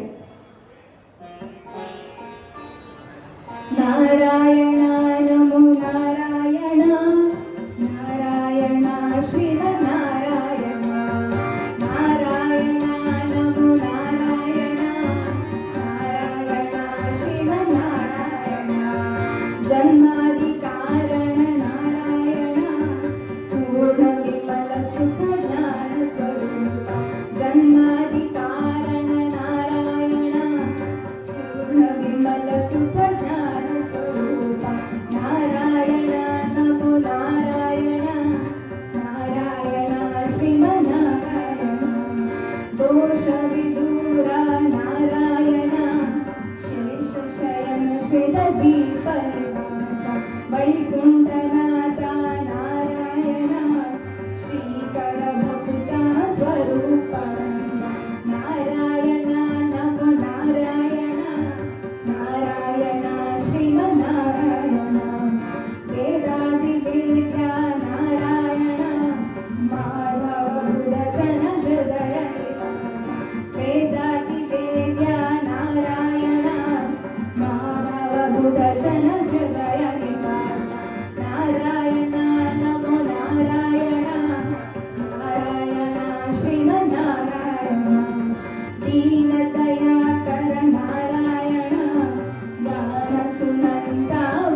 ಕೇಳುತ್ತಾರೆ. ಶ್ರೀಮದ್ರಮಣ ಗೋವಿಂದ ಗೋವಿಂದ. ನಾರದರ ಆಗಮನ. ನಾರಾಯಣ ಅಲ್ಲಿ ಕುಳಿತುಕೊಂಡು ಕೇಳುವುದು, ಏನು ನಾರದರೆ ಭಾರಿ ಖುಷಿಯಲ್ಲಿ ಬಂದಿದ್ದೀರಿ ಎಂದು. ಅಲ್ಲ ಸ್ವಾಮಿ, ಇಷ್ಟು ನಾಟಕ ಬೇಕಾ? ನಿನ್ನ ಪ್ರೇರಣೆಯಿಂದಲೇ ಇಲ್ಲಿ ಬಂದಿದ್ದೇನೆ. ನಿನ್ನ ಪ್ರೇರಣೆ ಇಲ್ಲದೆ ನಾನು ಒಂದು ಹೆಜ್ಜೆಯೂ ಮುಂದೆ ಇಡುವುದಿಲ್ಲ. ಈ ಪ್ರಶ್ನೆ ಕೇಳಬೇಕಾ ನೀನು ನನಗೆ? ಎಂಥ ನಾಟಕ, ಏನ್ ಆಟ ಆಡ್ತೀಯ ನಾರಾಯಣ ನನ್ನ ಜೊತೆ? ನಾರಾಯಣ ನಗಾಡುತ್ತಾನೆ. ನಾವು ಮಾಡುವುದು ಅಷ್ಟೇ ಅಲ್ಲವೇ? ಒಬ್ಬರನ್ನು ಮನೆಗೆ ಕರೆದಿರ್ತೇವೆ, ಬನ್ನಿ ಊಟಕ್ಕೆ ಬನ್ನಿ ಅಂತ. ಅವರು ಬರೋ ದಿನ ನಾವು ಮನೆ ಬೀಗ ಹಾಕಿ ಪರಾರಿ ಅಲ್ವಾ? ಅವರು ಬಂದು ಬೀಗ ನೋಡಿ ಕರೆ ಮಾಡಿ ಮಾಡಿ ಮಾಡಿ ಸುಸ್ತಾಗಿರುತ್ತೆ. ಆಮೇಲೆ ನಾವು ಮನೆಗೆ ಬಂದ್ಮೇಲೆ ಅವ್ರಿಗೆ ಕರೆ ಮಾಡಿ, ಬಂದಿದ್ರ ನೀವು? ನಾನು ನಿಮಗೆ ಕರೆ ಮಾಡಿದೆ, ನಿಮ್ದು ನಾಟ್ ರೀಚೇಬಲ್ ಬಂತು, ಹಾಗೆ ಬಿಟ್ಬಿಟ್ಟೆ.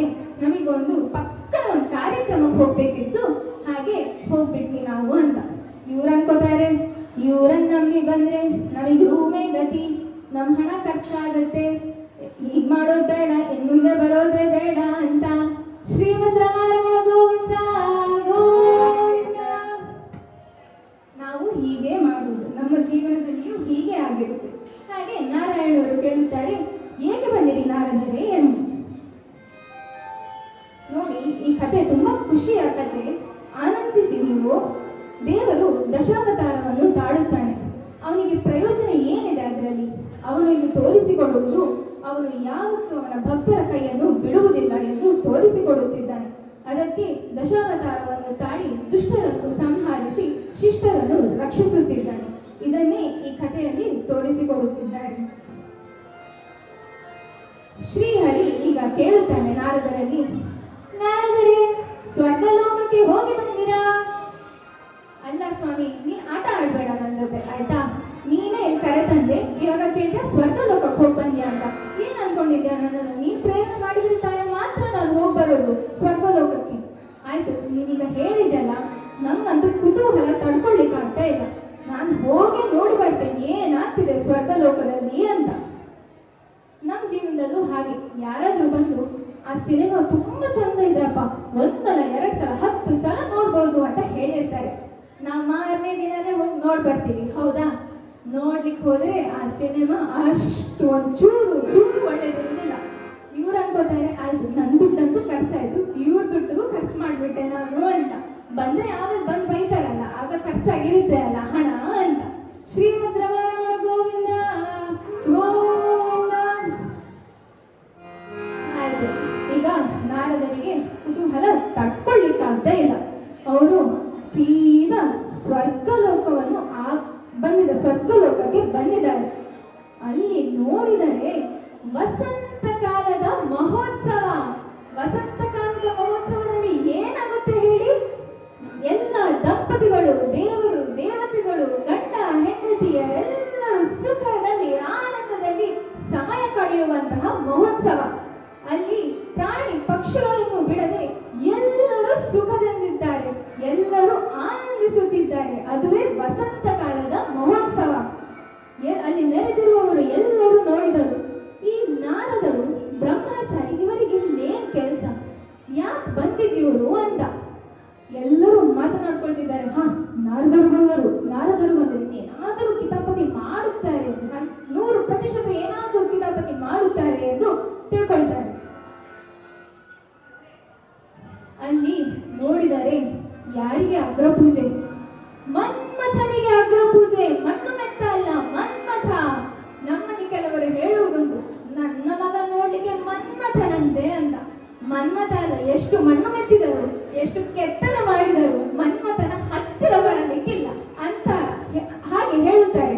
ಇನ್ನು ಯಾವುದಾದರೂ ಮದುವೆಗೆ ಹೋದರೆ ಅಲ್ಲಿ ಮದುವೆ ಹೆಣ್ಣನ್ನು ನೋಡಿ, ಏನು ರತಿ ದೇವಿ ತರ ಕಾಣಿಸ್ತಿದ್ದಾಳೆ, ಎಷ್ಟು ಚಂದ. ಮರುದಿನ ಮುಖ ತೊಳ್ಕೊಂಡು ಬಂದ್ಮೇಲೆ ಗೊತ್ತಾಗೋದು ರತಿದೇವಿ ಎಷ್ಟು ಚಂದ ಅಂತ. ನಾವು ಹೀಗೆ ಮಾಡೋದಲ್ವೇ? ಇಂದಿರಾ ರಮಣ ಗೋವಿಂದ ಗೋವಿಂದ.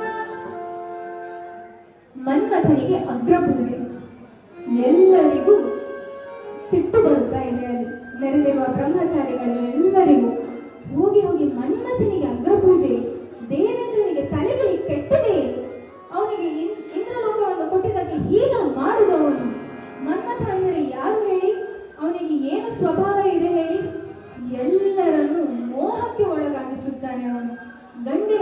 ಹೆಣ್ಣಿಗೆ, ಹೆಣ್ಣಿನ ಮೇಲೆ ಗಂಡಿಗೆ ಆಕರ್ಷಣೆ ಉಂಟು ಮಾಡುತ್ತಾನೆ. ಅಂತಹ ಸ್ವಭಾವದವನು ಮನ್ಮಥನು. ಮನ್ಮಥ ರತಿದೇವಿ ಅಂದ್ರೆ ಅದಕ್ಕೆ ಹೆಸರು ಪಟ್ಟವರವರು. ಎಲ್ಲರನ್ನು ಮೋಹಕ್ಕೆ ಒಳಗಾಗಿಸುತ್ತಾರೆ, ಎಲ್ಲರ ಮನಸ್ಸನ್ನು ಚಂಚಲ ಮಾಡಿ ಹಾಕುತ್ತಾರೆ. ಅವರಿಗೆ ಅಗ್ರ ಪೂಜೆ ತಲೆ ಸರಿ ಇಲ್ಲವ ದೇವೇಂದ್ರನಿಗೆ. ಅಲ್ಲಿ ಜ್ಞಾನಿಗಳಿದ್ದಾರೆ, ಮಹಾನುಭಾವಿಗಳಿದ್ದಾರೆ, ಸುಜ್ಞಾನಿಗಳಿದ್ದಾರೆ. ಅದರಲ್ಲಿ ಯಾರಿಗಾದರೂ ಒಬ್ಬರಿಗಾದರೂ ದೇವೇಂದ್ರ ಕುಳಿಸಿಕೊಳ್ಳಬಹುದಿತ್ತಲ್ವಾ ಅಗ್ರ ಪೂಜೆಗೆ? ಹೋಗಿ ಮನ್ಮಥನಿಗೆ ಅಗ್ರ ಪೂಜೆ ಇದು ಸರಿಯೇ ಎಂದು ನಾರದರು ಸಿಟ್ಟಲ್ಲಿ ಇದ್ದಾರೆ. ಸುರಲೋಕ ಕಪಕೀರ್ತಿ ಮೀರಿದ ಚಂದಿರನೇ, ಸರ್ವಾಮರರ ಒಡೆಯ ಮೂಢನೇ ದೇವೇಂದ್ರ. ಸುರಲೋಕ ಕಪಕೀರ್ತಿ ಮೀರಿದ ಚಂದಿರನೇ, ಸರ್ವಾಮರರ ಮೂಢನೇ ದೇವೇಂದ್ರ. ಶಕ್ರಜಿತ್ ವೆಂಜನೆಸಿ ಅಕ್ರಮ ದೇವತೆ ಪ್ರತಿಕೆ ಮಕ್ಕಳ ಆಟಿಕೆಯೊಳಗೆ ಸೊಕ್ಕಿನವನ ಪ್ರಸ್ಥಾನವನಿತ್ತನೆ. ಅಕ್ಕರವೇ ಸಭೆಯಲ್ಲಿ ಮಕ್ಕಳಲ್ಲಿ ಮಮತೆ ಚಕ್ಕಟವೇ ನ್ಯಾಯವೇ ಮಿಕ್ಕವಾದೇನು. ಸುರಲೋಕ ಕಪಕೀರ್ತಿ ಮೀರಿದ ಚಂದಿರನೇ, ಸರ್ವಾಮರರ ಒಡೆಯ ಮೂಢನೇ ದೇವೇಂದ್ರ. ಸನಕಾದಿ ಮುನಿವರರು ಅನುನಯದಿ ನೆರೆದಿರಲು ಮನೆಪಿಕಾರದೆ ತನ್ನ ತಲೆಯೊಳಗೆ ನೀಡಿ ದಿನಮಣಿಯ ತೇಜವನ್ನು ಧಿಕ್ಕರಿಪನು ಬಿಡುತ್ತ ಕೊನೆಗೆ ಮನುಮಥನಿಗೆ ಸನ್ಮಾನವೇ. ಸುರಲೋಕ ಕಪಕೀರ್ತಿ ಮೀರಿದ ಚಂದಿರನೇ, ಸರ್ವಾಮರರ ಒಡೆಯ ಮೂಢನೇ ದೇವೇಂದ್ರ. ಹಿರಿಯರನ್ನು ಬಿಟ್ಟು ಈ ಕಿರಿಯ ಗಂಟಗೆ ಸಭೆಯ ಹಿರಿಯತನವಿತ್ತಲೇ ಬರಿಯ ಮೋಹದಲ್ಲಿ ಅರಿಯಲಾರದೆ ತನ್ನ ಪರಿವೆಯನ್ನು ಮನ್ಮಥನು ಮರೆಯಬಹುದೇ ಹೀಗೆ ತರವೇ ಈ ಪರಿ. ಸುರಲೋಕ ಕಪಕೀರ್ತಿ ಮೀರಿದ ಚಂದಿರನೇ, ಸರ್ವಾಮರರ ಒಡೆಯ ಮೂಢನೇ ದೇವೇಂದ್ರ. ಸುರಲೋಕ ಕಪಕೀರ್ತಿ, ಸುರಲೋಕ ಕಪಕೀರ್ತಿ, ಸುರಲೋಕ ಕಪಕೀರ್ತಿ. ಶ್ರೀಮದ್ ರಮಣ ಗೋವಿಂದ ಗೋವಿಂದ. ಮನ್ಮಥನಿಗೆ ಅಗ್ರ ಪೂಜೆ. ಅವನಿಗಂತೂ ಬುದ್ಧಿ ಇಲ್ವಾ? ಒಮ್ಮೆ ಶಿವ ತಪಸ್ಸಲ್ಲಿರುವಾಗ ಅವನ ತಪಸ್ಸನ್ನು ಭಂಗ ಮಾಡಿ ಅವನ ತಲೆಯೆಲ್ಲ ಗೌರಿಯ ಕಡೆಗೆ ತಿರುಗಲಿ ಎಂದು ಮಾಡಿದನು. ಆಗ ಶಿವನು ಏನು ಮಾಡಿದ? ಮೂರನೇ ಕಣ್ಣನ್ನು ತೆರೆದು ಅವನನ್ನು ಭಸ್ಮ ಮಾಡಿಬಿಟ್ಟ. ಆದರೂ ಬುದ್ಧಿ ಬರಲಿಲ್ಲವೇ ಈ ಮನ್ಮಥನಿಗೆ? ಹೀಗ ಮಾಡುವುದು. ಅಲ್ಲಿ ಹೇಳ್ತಿದ್ದಾನೆ, ಸನಕಾದಿ ಮುನಿವರರು ಅನುನಯದಿ ನೆರೆದಿರಲು ಮನಪಿಕಾರದೆ ತನ್ನಯ ತನಗೆ ಹೀಗೆ. ಮಹಾನುಭಾವಿಗಳಿದ್ದಾರೆ, ಜ್ಞಾನಿಗಳಿದ್ದಾರೆ, ದೊಡ್ಡವರಿದ್ದಾರೆ. ಅವರ ಎಲ್ಲ ಮನಸ್ಸನ್ನು ಚಂಚಲಗೊಳಿಸಲು ಮನ್ಮಥನಿಗೆ ಅಗ್ರ ಪೂಜೆಯಲ್ಲಿ ನಾವು ದೇವರ ನಾಮಸ್ಮರಣೆಯಲ್ಲಿ ದಿನವಿಡೀ ಕಳೆಯುವವರು. ನಮ್ಮ ಮನಸ್ಸನ್ನು ಚಂಚಲಗೊಳಿಸಿ ಮೋಹಕ್ಕೆ ಒಳಪಡಿಸಲು ಹೀಗೆ ಮಾಡುತ್ತಿದ್ದಾರೆ.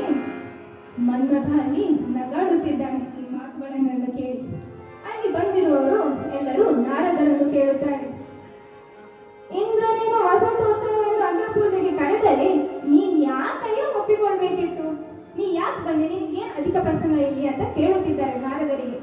ನಿಮಗೆ ಬೇಡ ಇತ್ತಲ್ವಾ? ನೀವು ಬ್ರಹ್ಮಚಾರಿ ಅಲ್ವಾ? ಇಲ್ಲಿ ನಾವು ಎಲ್ಲರೂ ದಂಪತಿಗಳೇ ಇರುವುದು. ನಾವು ಸುಖದಿಂದ ಸಮಯ ಕಳೆಯುತ್ತಿದ್ದೇವೆ. ನಿಮಗೆ ಏಕೆ ಬೇಕಿತ್ತು ಇಲ್ಲಿ ಬರುವುದು ಎಂದು. ನೀನೇನು ದೊಡ್ಡ ಸಂಭಾವಿತನೋ, ಮಹಾ ಪರಾಕ್ರಮಿಯೋ? ನಿನ್ನಿಂದ ಏನಾದರೂ ಮಾಡಲು ಸಾಧ್ಯವೇ? ಆ ಭಗವತ್ ಪ್ರೇರಣೆ ಇದ್ದರೆ ಮಾತ್ರ ನೀನು ನನ್ನ ಹೆಜ್ಜೆ ಮುಂದೆ ಇಡುವುದು. ನಿನ್ನಿಂದ ಏನು ಮಾಡಲು ಸಾಧ್ಯವಿಲ್ಲ. ಎದುರಿಗೆ ಬಾಣ ಪ್ರಯೋಗಿಸಿ ಚಮತ್ಕಾರ ತೋರುವವನೇನು ನೀನು? ನಿನ್ನಿಂದ ಚಮತ್ಕಾರ ಮಾಡಲು ಸಾಧ್ಯವೇ? ಇಲ್ಲ ಅಲ್ವಾ? ಬಹಳ ಚಂದವಿರುವುದೆಂದು ನಿನಗೆ ಅಗ್ರ ಪೂಜೆಯೇ? ನೀನು ಚಂದ ಇದ್ದೀ ಅಂತ ನಿನಗೆ ಅಗ್ರ ಪೂಜೆ ಮಾಡಬೇಕೆ? ನಾವು ಮಾಡುವುದು ಹಾಗೆ. ಯಾವುದಾದರೂ ಸಭೆಗೆ ಯಾರಾದರೂ ಒಳ್ಳೆಯ ರೇಷ್ಮೆಯ ಪಂಚೆ ಶಲ್ಯ ಹಾಕೊಂಡು ಬಂದ್ರೆ ಅಥವಾ ಒಳ್ಳೆಯ ಪ್ಯಾಂಟು ಶರ್ಟು ಹಾಕೊಂಡು ಬಂದ್ರೆ ಅವರನ್ನೇ ಸಭೆಯ ಅಧ್ಯಕ್ಷರನ್ನಾಗಿ ಮಾಡುತ್ತೇವೆ. ಅವರಿಗೆ ಜ್ಞಾನ ಇದೆಯೋ ಇಲ್ಲವೋ ಗೊತ್ತಿಲ್ಲ, ಮಾತನಾಡಲು ಬರುತ್ತದೆಯೋ ಇಲ್ಲವೋ ಗೊತ್ತಿಲ್ಲ, ಆದ್ರೂ ಸಭೆಗೆ ಒಂದು ಕಳೆ ಬರಲಿ ಎಂದು ಅವರನ್ನು ಅಧ್ಯಕ್ಷರನ್ನಾಗಿ ಮಾಡುತ್ತೇವೆ. ಹಣ ಇದ್ದರೆಂದು ಕೇಳಲೇ ಬೇಡಿ. ಶ್ರೀಮದ್ ರಮಣ ಗೋವಿಂದ ಗೋವಿಂದ.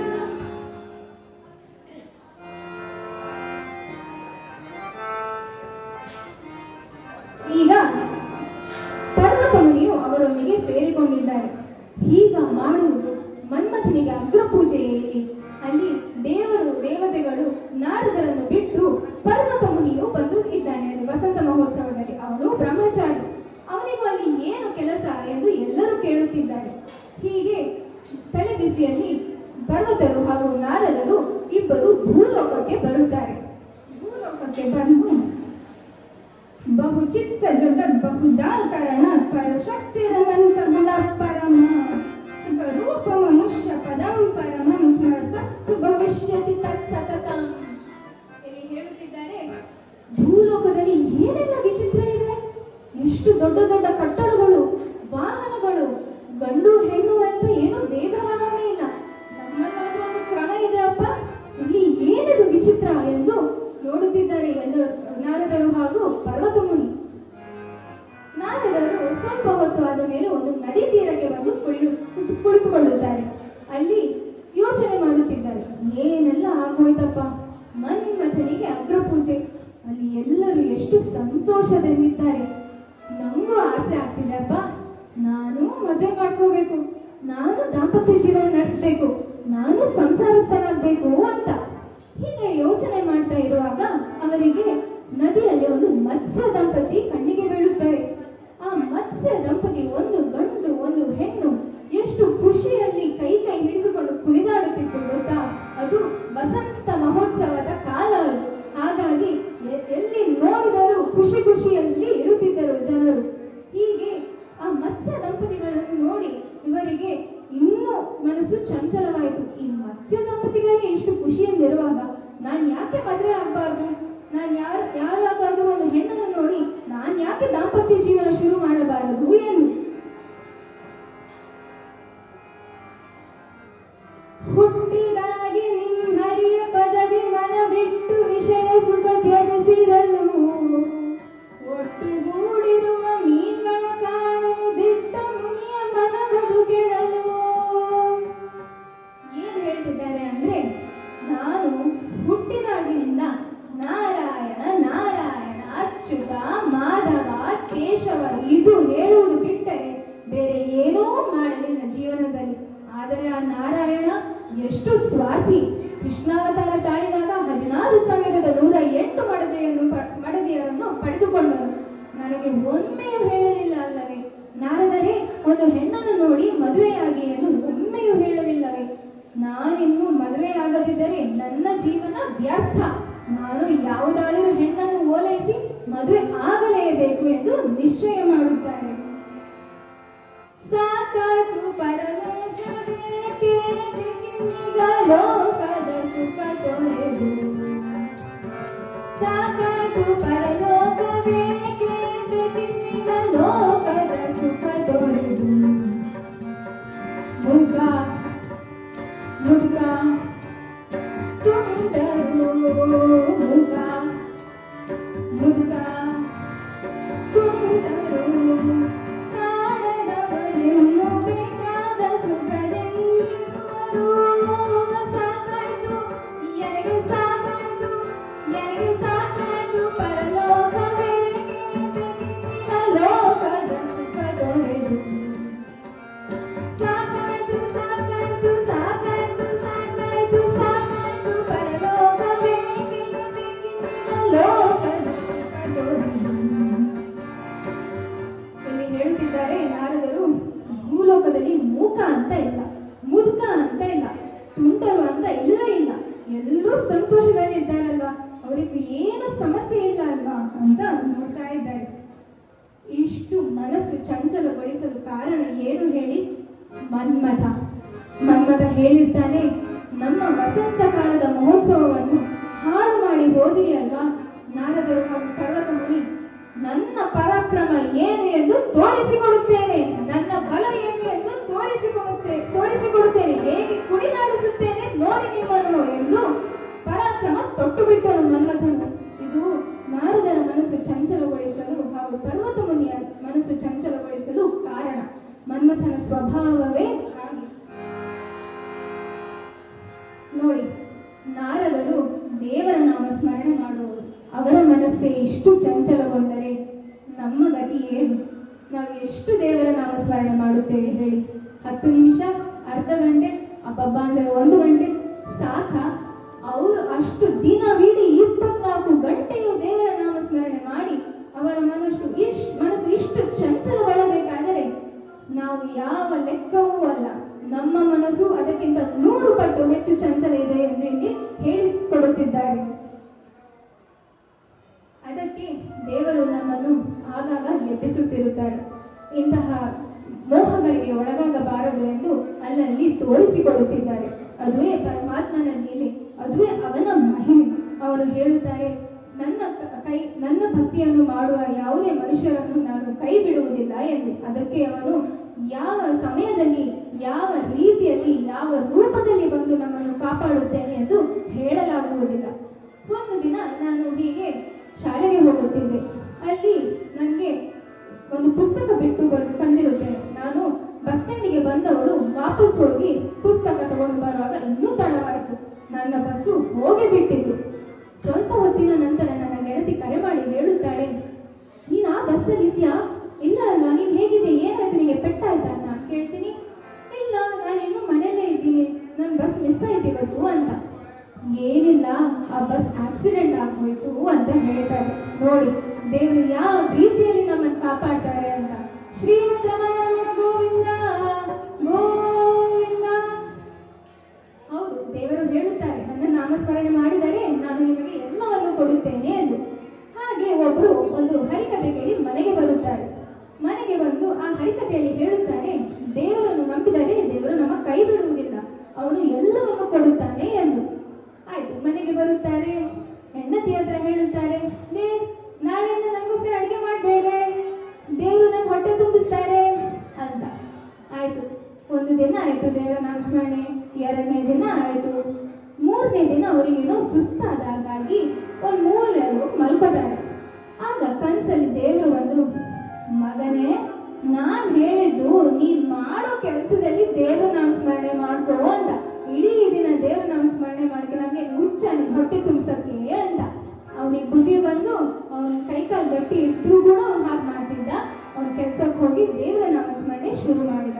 ಶ್ರೀಮದ್ ರಮಣ ಗೋವಿಂದ ಗೋವಿಂದ. ಒಮ್ಮೆ ಒಬ್ರು ಗಂಡ ಹೆಂಡತಿ ಇರ್ತಾರೆ. ಆ ಗಂಡನಿಗೆ ಒಬ್ಬ ಸ್ನೇಹಿತ ಇರ್ತಾನೆ. ಒಂದಿನ ಗಂಡ ಸ್ನೇಹಿತನ ಮನೆಗೆ ಕರೆಸ್ತಾನೆ, ಮನೆಗೆ ಬಾಯಿರೋದು ಊಟಕ್ಕೆ ಅಂತ. ಹೆಂಡತಿ ಪಂಚಭಕ್ಷ ಪರಮಾನ್ನ ಎಲ್ಲ ಮಾಡಿ ಹಾಕ್ತಾಳೆ. ಅವನಿಗೆ ಖುಷಿಯೋ ಖುಷಿ. ಆಯ್ತು, ಮನೆಗೆ ಹೋದ. 4ನೇ ದಿನಾನು ಬಂದಿದ್ದಾರೆ ಊಟದ ಹೊತ್ತಿಗೆ. ಆಯ್ತು, ಹೆಂಡತಿ ಮಾಡಿ ಹಾಕಿತ್ತು. ಹೀಗೆ ಮಾಡಿ ಮಾಡಿ ಮಾಡಿ 1 ವಾರ ಆದ್ರೂ ಬರ್ತಾ ಇದ್ದಾನೆ ದಿನ ಮನೆ ಊಟಕ್ಕೆ.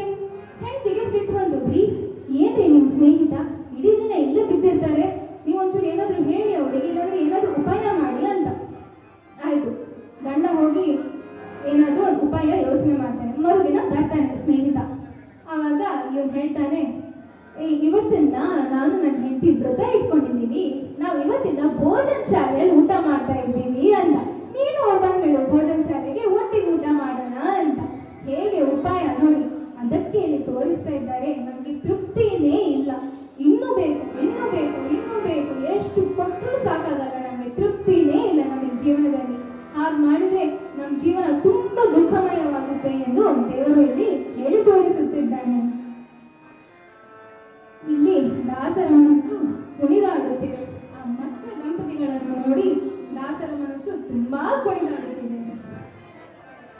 ಕೋತಿ ಹಾಗೆ ಕುಂಡಾಡಬೇಡ, ಕೋತಿ ಹಾಗೆ ಕುಂಡಾಡಬೇಡ, ನೀತಿ ಮಾರ್ಗವ ಹಿಡಿಯಲು ಕೂಡ.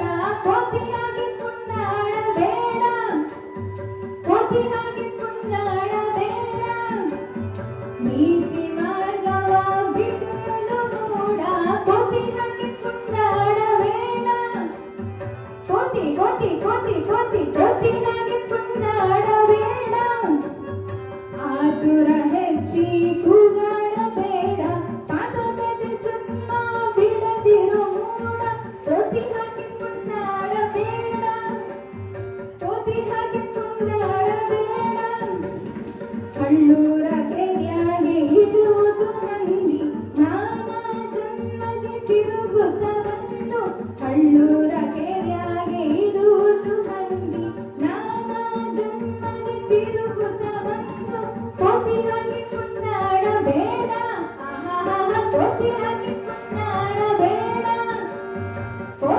ಧೋತಿ ಧೋತಿ ಧೋತಿ ಧೋತಿ ಹಾಕಿಕೊಂಡಾಡಬೇಡ. ನಮ್ಮ ಮನ್ಸು ಗೋಧಿ ಹಾಗೇನೆ. ಮನೇಲಿ ಏನಾದ್ರು ತಂಟೆ ಮಾಡಿದ್ರೆ ಹೇಳ್ತಾರಲ್ಲ ಅಮ್ಮ ಮಂಗ ತರ ಮಾಡ್ಬೇಡು ಅಂತ, ಹಾಗೆ ನಮ್ಮ ಮನ್ಸು ಹಾಗೆ, ರೂಪ ಮಾತ್ರ ಹೀಗೆ, ಮಂಗನಿಂದ ಮಾನವ ಹೇಳುತ್ತಾರಲ್ಲ ಹಾಗೆ. ಶ್ರೀಮದ್ ರಮಣ ಗೋವಿಂದ ಗೋವಿಂದ. ಒಂದ್ ಘಟನೆ ನೆನಪಿಗೆ ಬರುತ್ತೆ. ಹರಿಕಥೆ ತರಗತಿಗೆ ಹೋಗ್ಬೇಕು 5 ಗಂಟೆಗೆ. ಸ್ನೇಹಿತೆ ಹೇಳ್ತಾಳೆ ಅರ್ಧ ಗಂಟೆ ಏನಾದ್ರು ತಿಳ್ಕೊಂಡು ಹೋಗೋಣ ಅಂತ. ಆ ಅರ್ಧ ಗಂಟೆ 1 ಗಂಟೆ ಆಗುತ್ತೆ. ಹರಿಕಥೆ ಕ್ಲಾಸ್ ಇನ್ನು 6 ಗಂಟೆಗೆ ಹೋದ್ರೆ ಬೇರೆ ಶಿಷ್ಯರು ಬಂದಿರುತ್ತಾರೆ. ನನ್ನ ಗುರುಗಳು ನನಗೆ ಬೈಯುತ್ತಾರೆ. ಆ ದಿನ ಹರಿಕಥೆ ಕ್ಲಾಸ್ಗೆ ಚಕ್ಕರ್, ನಾಳೆ ಹೋಗುವ. ಇದು ನಮ್ಮ ಮನಸ್ಸು ಎಷ್ಟು ಚಂಚಲ ಅಂದ್ರೆ ಇದು. ನಾನು ಹೇಳ್ತಾ ಇದ್ದಾರೆ, ಹಳ್ಳೂರ ಕೇರಿಯಾಗ ಇರುವುದು ಹಂದಿ, ನಾನಾ ಜನ್ಮದಿ ತಿರುಗುತ್ತ ಬಂದು ಎಂದು. ಹಂದಿ ತಿರುಗಾಡುತ್ತಾ ಇದೆ. ಅದು ಎಷ್ಟು ಜನ್ಮ ದಾಟಿ ಬಂದಿದೆ ಎಂದು ನಮಗೆ ತಿಳಿದಿಲ್ಲ. ಹಾಗೆಯೇ ದೇವರು ಯಾವ ರೂಪದಲ್ಲಿ ಯಾವ ಸಮಯದಲ್ಲಿ ನಮ್ಮ ಕೈ ಹಿಡಿಯುತ್ತಾನೆ ಎಂದು ಗೊತ್ತಿರಲ್ಲ ನಮಗೆ. ಶ್ರೀಮದ್ ರಮಣ ಗೋವಿಂದ ಗೋವಿಂದ. ನೋಡಿ ನಮ್ಮ ಮನಸ್ಸು ಎಷ್ಟು ಚಂಚಲ. ಹಾಗೆಯೇ ನಾರದರ ಮನಸ್ಸು ಈ ಮತ್ಸ್ಯ ದಂಪತಿಗಳನ್ನು ನೋಡಿ ಈಗ ಕುಣಿದಾಡ್ತಾ ಇದೆ.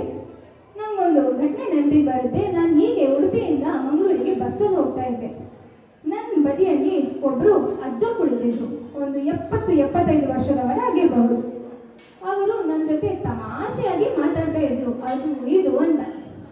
ನಾನು ಯಾಕೆ ಅಜ್ಜನ ರೇಗಿಸ್ಬಾರ್ದು ಅಂತ ಅನ್ಕೊಂಡೆ. ನಾನು ಅಜ್ಜ ನಿಂಗೊಂದು ಪ್ರಶ್ನೆ ಕೇಳ ನಾನು ಅಂತ. ಅಜ್ಜ ಹೇಳ್ತಾನೆ, ಕೇಳು ಮಗಳೇ, ನೀನ್ ನನ್ನ ಮೊಮ್ಮಗಳು ತರಲ್ಲ, ಏನ್ ಬೇಕಿದ್ರು ಕೇಳು ಅಂತ ಹೇಳ್ತಾನೆ. ನಾನು ಅಜ್ಜ ನಿನ್ ಹೆಂಡತಿ ಎಲ್ಲಿ? ಅಜ್ಜ ಹೇಳ್ತಾರೆ, ಅಯ್ಯೋ ಅಮ್ಮ ನನ್ನ ಹೆಂಡತಿ ತೀರ್ಕೊಂಡು 25 ವರ್ಷ ಆಯ್ತು ನೋಡು. ಓ ಹೌದಾ, ಈಗ ನೀವು ಒಬ್ರೇನಾ? ಎಲ್ಲಿದ್ದೀರಾ? ಅಜ್ಜ ಹೇಳ್ತಾರೆ, ನಾನೀಗ ನನ್ನ ಮಗನ ಮನೇಲಿದ್ದೀನಿ. 10 ದಿನ ಮಗನ ಮನೇಲಿ ಇರ್ತೀನಿ, 20 ದಿನ ಹೀಗೆ ಸುತ್ತಾಡ್ಕೊಂಡಿರ್ತೀನಿ, ಆ ದೇವಸ್ಥಾನ ಈ ದೇವಸ್ಥಾನ ಅಂತ. ಹೌದಾ, ನಿಮಗೆ ಹೆದರಿಕೆ ಆಗಲ್ವಾ ಅಜ್ಜ? ಏನ್ ಹೆದರಿಕೆ ಅಮ್ಮ? ನೋಡು ನಾನು ಎಷ್ಟು ಗಟ್ಟಿಮುಟ್ಟಾಗಿದ್ದೀನಿ, ನನಗೆ ಯಾಕೆ ಹೆದರಿಕೆ? ಓ ಅಂತ ಅನ್ಕೊಂಡು ಇನ್ನೊಂದು ಪ್ರಶ್ನೆ ಕೇಳ ಅಜ್ಜ? ಕೇಳಮ್ಮ ಕೇಳು, ಏನ್ ಬೇಕಿದ್ರು ಕೇಳು ಅಂತ ಹೇಳ್ತಾನೆ ಅಜ್ಜ. ಅಲ್ಲ ನೀವು ಇನ್ನೊಮ್ಮೆ ಮದುವೆ ಮಾಡ್ಕೋಬೇಕು ಅಂತ ಮನ್ಸಾಗಿಲ್ವಾ? ಅದಕ್ಕೆ ಅಜ್ಜ ಹೇಳ್ತಾನೆ, ಮನ್ಸೇನೋ ಇದೆ, ಹುಡುಗಿ ಯಾರು ಕೊಡ್ತಾರೆ, ನೀನು ಹುಡುಕ್ತೀಯ ಹುಡುಗಿನಲ್ಲಿ ಅಂತ. ಶ್ರೀಮದ್ ರಮಣ ಗೋವಿಂದ ಗೋವಿಂದ. ನೋಡಿ, ದೇಹ ಸುಕ್ಕುಗಟ್ಟಿ ಹೋಗಿರ್ಬಹುದು, ಆದರೆ ಮನಸ್ಸಿನ ಹಂಬಲ ಹಲವಾರು. ಮನಸ್ಸು ಹಾಗೇ ಇರುತ್ತೆ. ಇದು ದೇವರ ಮಹಿಮೆ ಎಂದರೆ. ಈಗ ನಮ್ಮಲ್ಲಿ ಹೇಳುವುದುಂಟು ಮುದುಕರಿಗೆ, ಆಯ್ತು ನಿಮಗೆ ವಯಸ್ಸಾಯಿತು, ನೀವೇನು ಮನೆಯಲ್ಲಿ ಕುಳಿತುಕೊಂಡು ಪುರಾಣ ಮಹಾಭಾರತ ರಾಮಾಯಣ ನೋಡ್ತಾ ಇದ್ರೆ ಸಾಕು, ಎಲ್ಲಿಗೂ ಹೋಗುವುದು ಬೇಡ ಅಂತ. ಆದರೆ ನಾನು ಕೇಳುವುದು, ಅದನ್ನೆಲ್ಲ ಮಾಡಲಿಕ್ಕೆ ಮುದುಕರು ಯಾಕೆ ಆಗಬೇಕು? ಚಿಕ್ಕಂದಿನಿಂದಲೇ ಯಾಕೆ ಶುರು ಮಾಡಬಾರದು? ನಮಗೆ ಗೊತ್ತುಂಟು, ಪ್ರಹ್ಲಾದನ ಕಥೆ ಗೊತ್ತುಂಟು, ಮಾರ್ಕಂಡೇಯನ ಕಥೆ ಗೊತ್ತುಂಟು. ಯಾಕೆ ಮಾಡಬಾರದು? ಚಿಕ್ಕಂದಿನಿಂದಲೇ ಅಭ್ಯಾಸ ಮಾಡಿದರೆ ನಮ್ಮ ಮುಪ್ಪು ಸುಖಮಯವಾಗಿರುತ್ತದೆ ಅಲ್ಲವೇ? ನಾನು ಹೇಳುವುದು ಇದೆ, ಚಿಕ್ಕಂದಿನಿಂದಲೇ ಮಕ್ಕಳಿಗೆ ದೇವರ ನಾಮಸ್ಮರಣೆ, ದೇವರ ಹತ್ತಿರ ಪ್ರೇರಣೆ ತೋರಿಸುವುದು ಬಹಳ ಮುಖ್ಯ ಎಂದು. ನಮ್ಮ ಶ್ರೀಗಳು ಈಗ ಕೋಟಿ ಗೀತಾ ಲೇಖನ ಯಜ್ಞವನ್ನು ಶುರು ಮಾಡಿದ್ದಾರೆ ಅಲ್ಲವೇ? ಹೇಗೆ ನವ ಯುವಕರನ್ನು ದೇವರ ಹತ್ತಿರ ಹೋಗಲು ಪ್ರೇರೇಪಿಸುತ್ತಿದ್ದಾರೆ. ನಾನು ಸ್ವತಃ ಪುಸ್ತಕ ಭಗವದ್ಗೀತೆಯನ್ನು ಬರೆದು ತುಂಬಾ ಫಲಗಳನ್ನು ಪಡೆದಿದ್ದೇನೆ. ಶ್ರೀಮದ್ ರಮಣ ಗೋವಿಂದ ಗೋವಿಂದ. ನಾವು ಎಲ್ಲಿದ್ದರಲ್ಲಿ ದೇವರ ನಾಮಸ್ಮರಣೆ ಮಾಡಬಹುದು. ದೇವರ ಮುಂದೆ ಕುತ್ಕೊಂಡು ಮಾಡಬೇಕು ಅಂತ ಇಲ್ಲ. ಅಲ್ಲಿ ಹೇಳುತ್ತಿದ್ದಾರೆ, ವಾಹನದಲ್ಲಿ ಹೋಗುವಾಗ, ಸಮುದ್ರದಲ್ಲಿ ಹೋಗುವಾಗ, ಕಾಡಿನಲ್ಲಿ ಸಂಚರಿಸುವಾಗ, ಬೆಂಕಿಯ ಎದುರು ಹೋಗುವಾಗ ದೇವರ ನಾಮಸ್ಮರಣೆ ಮಾಡಬೇಕು ಎಂದು. ವಾಹನದಲ್ಲಿ ಹೋಗುವಾಗ ರಮಾ ತ್ರಿವಿಕ್ರಮ ದೇವರನ್ನು 5 ಬಾರಿ ನೆನೆಸಿಕೊಂಡರೆ ಏನೂ ಅನಾಹುತ ಆಗುವುದಿಲ್ಲ. ಸಮುದ್ರದಲ್ಲಿ ಹೋಗುವಾಗ ವರುಣ ದೇವರನ್ನು ನೆನಪಿಸಿಕೊಂಡು ಹೋಗಬೇಕು. ಕಾಡಿನಲ್ಲಿ ಸಂಚರಿಸುವಾಗ ನರಸಿಂಹ ದೇವರನ್ನು ನೆನಪಿಸಿ ಹೋಗಬೇಕು. ಬೆಂಕಿಯ ಮುಂದೆ ಕೆಲಸ ಮಾಡುವಾಗ ಅಗ್ನಿ ದೇವರಿಗೆ ನಮಸ್ಕರಿಸಿ ಹೋಗಬೇಕು. ಇದನ್ನೆಲ್ಲ ಹೇಳುತ್ತಿದ್ದಾರೆ ಈ ಹರಿಕಥೆಯಲ್ಲಿ. ನಾರದರ ಮನಸ್ಸು ತುಂಬಾ ಚಂಚಲವಾಗಿದೆ. ಈಗ ವೈಕುಂಠಕ್ಕೆ ಹೋದರೆ ಏನು ಪ್ರಯೋಜನ ಇಲ್ಲಪ್ಪ. ಅಲ್ಲಿ ನಾರಾಯಣ ಅವನು ಲಕ್ಷ್ಮಿಯೊಟ್ಟಿಗೆ ಖುಷಿಯಲ್ಲಿದ್ದಾನೆ. ನಾನು ಏನು ಮಾಡಲಿ? ಈಗ ವೈಕುಂಠಕ್ಕೆ ಹೋದರೆ ಏನು ಪ್ರಯೋಜನ ಇಲ್ಲ. ನಾನೇ ಒಂದು ಹುಡುಗಿಯನ್ನು ಹುಡುಕಿ ಮದುವೆ ಮಾಡ್ಕೊಳ್ತೇನೆ ಅಂತ ಅನ್ಕೋತಾನೆ ನಾರದರು. ಆಗ ಅವರಿಗೆ ಹೊಳೆಯುತ್ತದೆ, ಅಂಬರೀಷನ ಮಗಳು ಶ್ರೀಮತಿ ಮದುವೆಯ ವಯಸ್ಸಿಗೆ ಬಂದಿದ್ದಾಳೆ ಎಂದು. ಅಂಬರೀಷ ಹಾಗೂ ಕಲ್ಯಾಣಿಯ ಪುತ್ರಿ ಶ್ರೀಮತಿ ವಯಸ್ಸಿಗೆ ಬಂದವಳಿದ್ದಾಳೆ. ನಾರದರಿಗೆ ಅವಳ ಮೇಲೆ ಕಣ್ಣು ಹೋಗುತ್ತದೆ. ಬಂದನು ನಾರದನ ಕ್ಷಣದಿ ತಾನಂದು ಅಂಬರೀಷನ ಬಳಿಗೆ, ಸುಂದರಿ ಶ್ರೀಮತಿಯಳ ಕಾಣುತ್ತ ಮನವೆಂದು ವಿಷಯ ಸುಖದೊಳಗೆ. ಇಲ್ಲಿ ನಾರದರು ಶ್ರೀಮತಿಯನ್ನು ನೋಡಿರುವುದಿಲ್ಲ. ಅವರು ಹೇಳುತ್ತಾರೆ, ನಾನು ಬೇರೆಯವರ ಮೂಲಕ ಶ್ರೀಮತಿಯವರ ಬಗ್ಗೆ ಕೇಳಿದ್ದೇನೆ. ನಮಗೆ ಬೇರೆಯವರು ಹೇಳುವಾಗ ಸಾಕ್ಷಾತ್ ಶ್ರೀಮತಿಯೇ ಕಣ್ಣು ಮುಂದೆ ಬಂದಾಗೆ ಅನಿಸುತ್ತದೆ. ನನಗೆ ಗೊತ್ತುಂಟು ಅವಳು ತುಂಬಾ ಚಂದದವಳು, ಗುಣವಂತೆ ಅಂತ. ಹಾಗಾಗಿ ನನಗೆ ಸಾಕ್ಷಾತ್ ಅವಳೇ ಬಂದು ನಿಂತ ಹಾಗೆ ಆಗುತ್ತೆ ಎಂದು ಹೇಳುತ್ತಿದ್ದಾರೆ.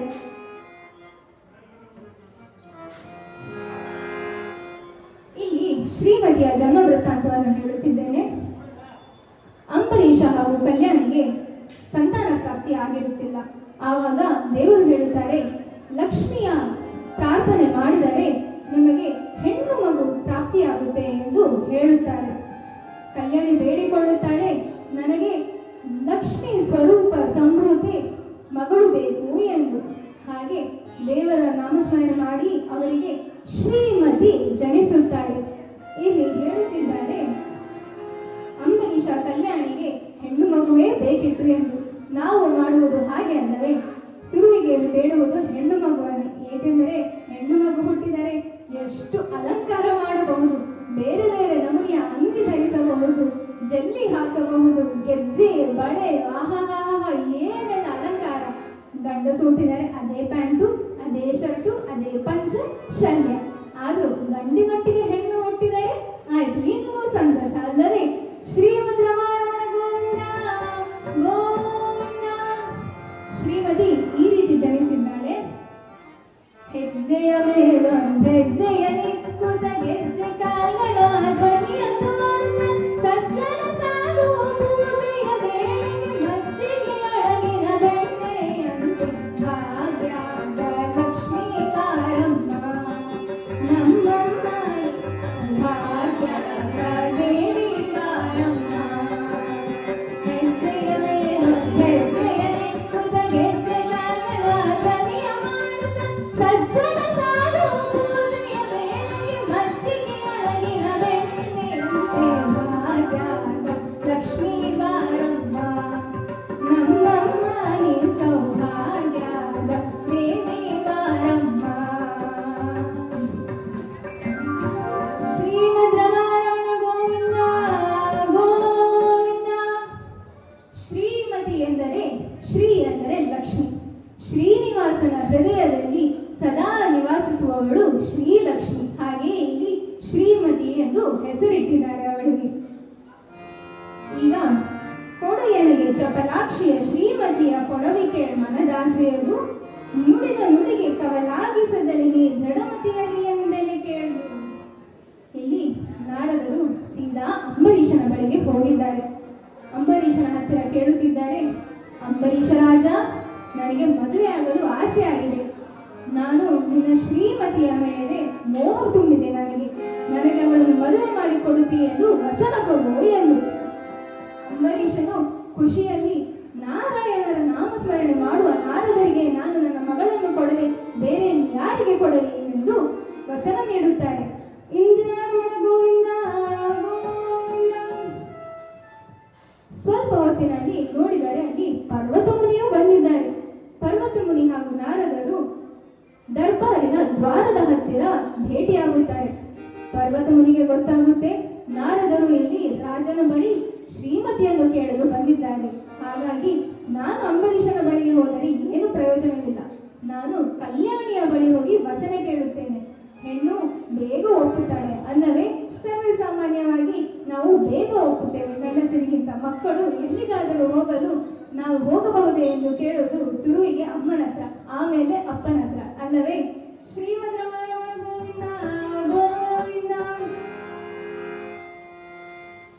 ಹಾಗೆ ಇಲ್ಲಿ ನಾರದರು ಹಾಗೂ ಪರ್ವತ ಮುನಿ ಇಬ್ಬರು ವಚನ ತೆಗೆದುಕೊಂಡು ಹೋಗಿದ್ದಾರೆ.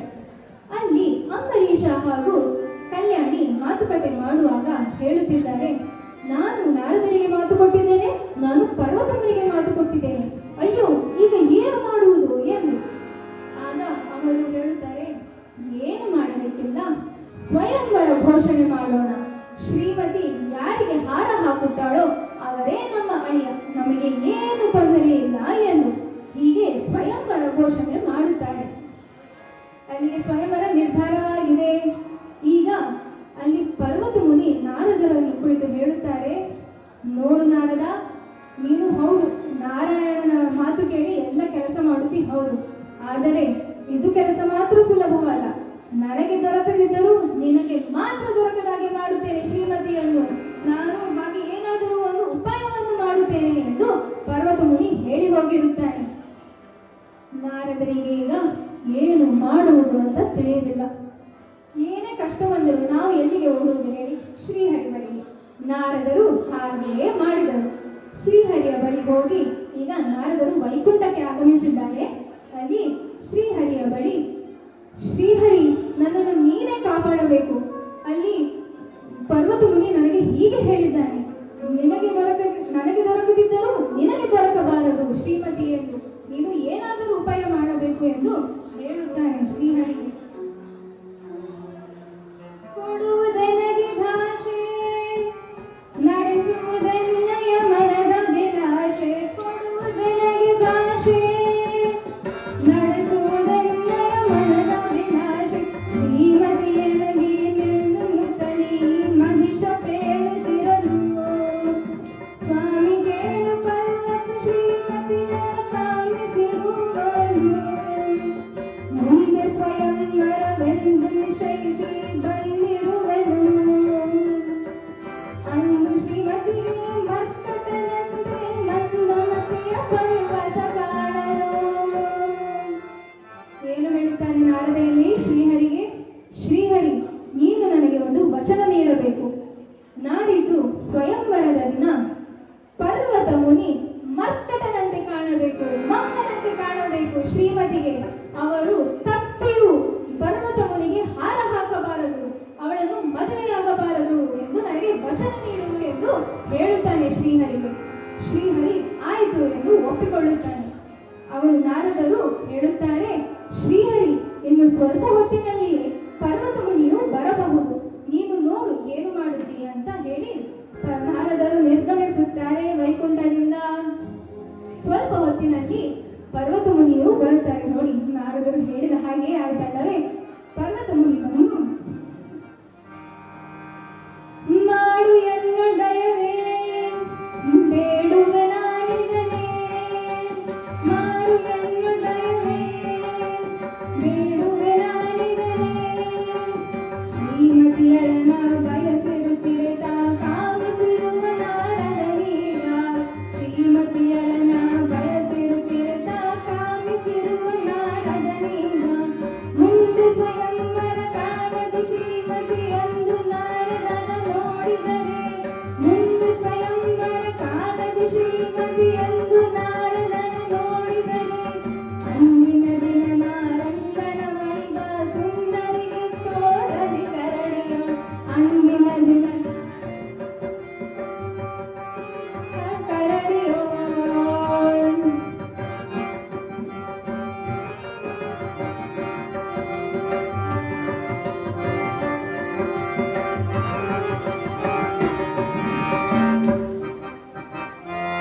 ಪರ್ವತ ಮುನಿಯು ಬಂದಿದ್ದಾರೆ ಶ್ರೀಹರಿ ಅಂತ. ಏನು ಹೇಳುತ್ತಿದ್ದಾರೆ? ಶ್ರೀಹರಿ, ಅಲ್ಲಿ ಸ್ವಯಂವರ ಘೋಷಣೆಯಾಗಿದೆ, ನೀನು ನನಗೆ ಒಂದು ವಚನ ಕೊಡಬೇಕು. ಸ್ವಯಂವರದ ದಿನದಂದು ನಾರದರು ಕರಡಿಯಂತೆ ಕಾಣಬೇಕು, ನೀನು ನನಗೆ ವಚನ ಕೊಡಲೇಬೇಕು ಶ್ರೀಹರಿಯೇ ಎಂದು. ಶ್ರೀಹರಿ ಒಪ್ಪಿಕೊಳ್ಳುತ್ತಾನೆ. ಅಲ್ಲಿಗೆ ನಾರದರಿಗೆ ಏನು ಮಾತು ಕೊಟ್ಟಿದ್ದಾರೆ? ಪರ್ವತ ಮುನಿಯು ಮರ್ಕಟನಂತೆ ಮಂಗನಂತೆ ಕಾಣಬೇಕು ಹಾಗೂ ಪರ್ವತ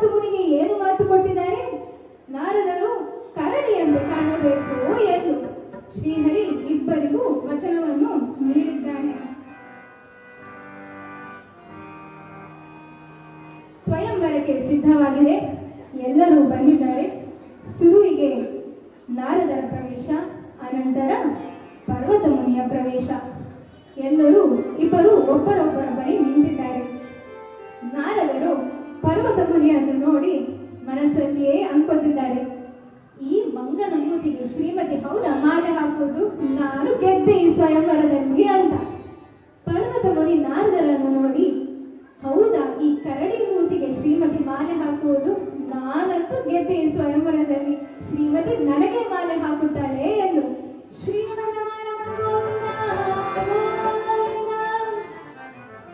ಈಗ ಸ್ವಲ್ಪ ಹೊತ್ತಿನಲ್ಲಿ ಶ್ರೀಹರಿಯು ಬಂದು ಅವರ ನಡುವಿನಲ್ಲಿ ನಿಲ್ಲುತ್ತಾನೆ.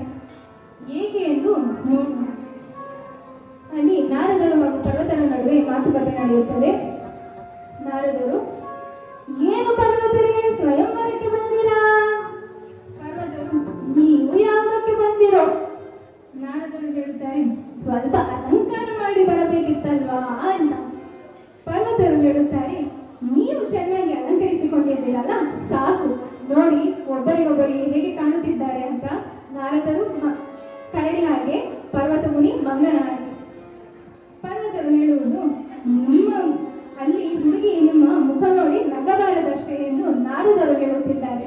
ಪರ್ವತ ಮುನಿ ಹೇಳುತ್ತಿದ್ದಾರೆ, ನಿಮ್ಮ ಮುಖ ಕೊಂಡು ಹೆದರಿದರೂ ಕಷ್ಟ, ಏಕೆಂದರೆ ಕರಡಿತರ ಕಾಣುತ್ತಿದೆ ಅಲ್ಲವೇ?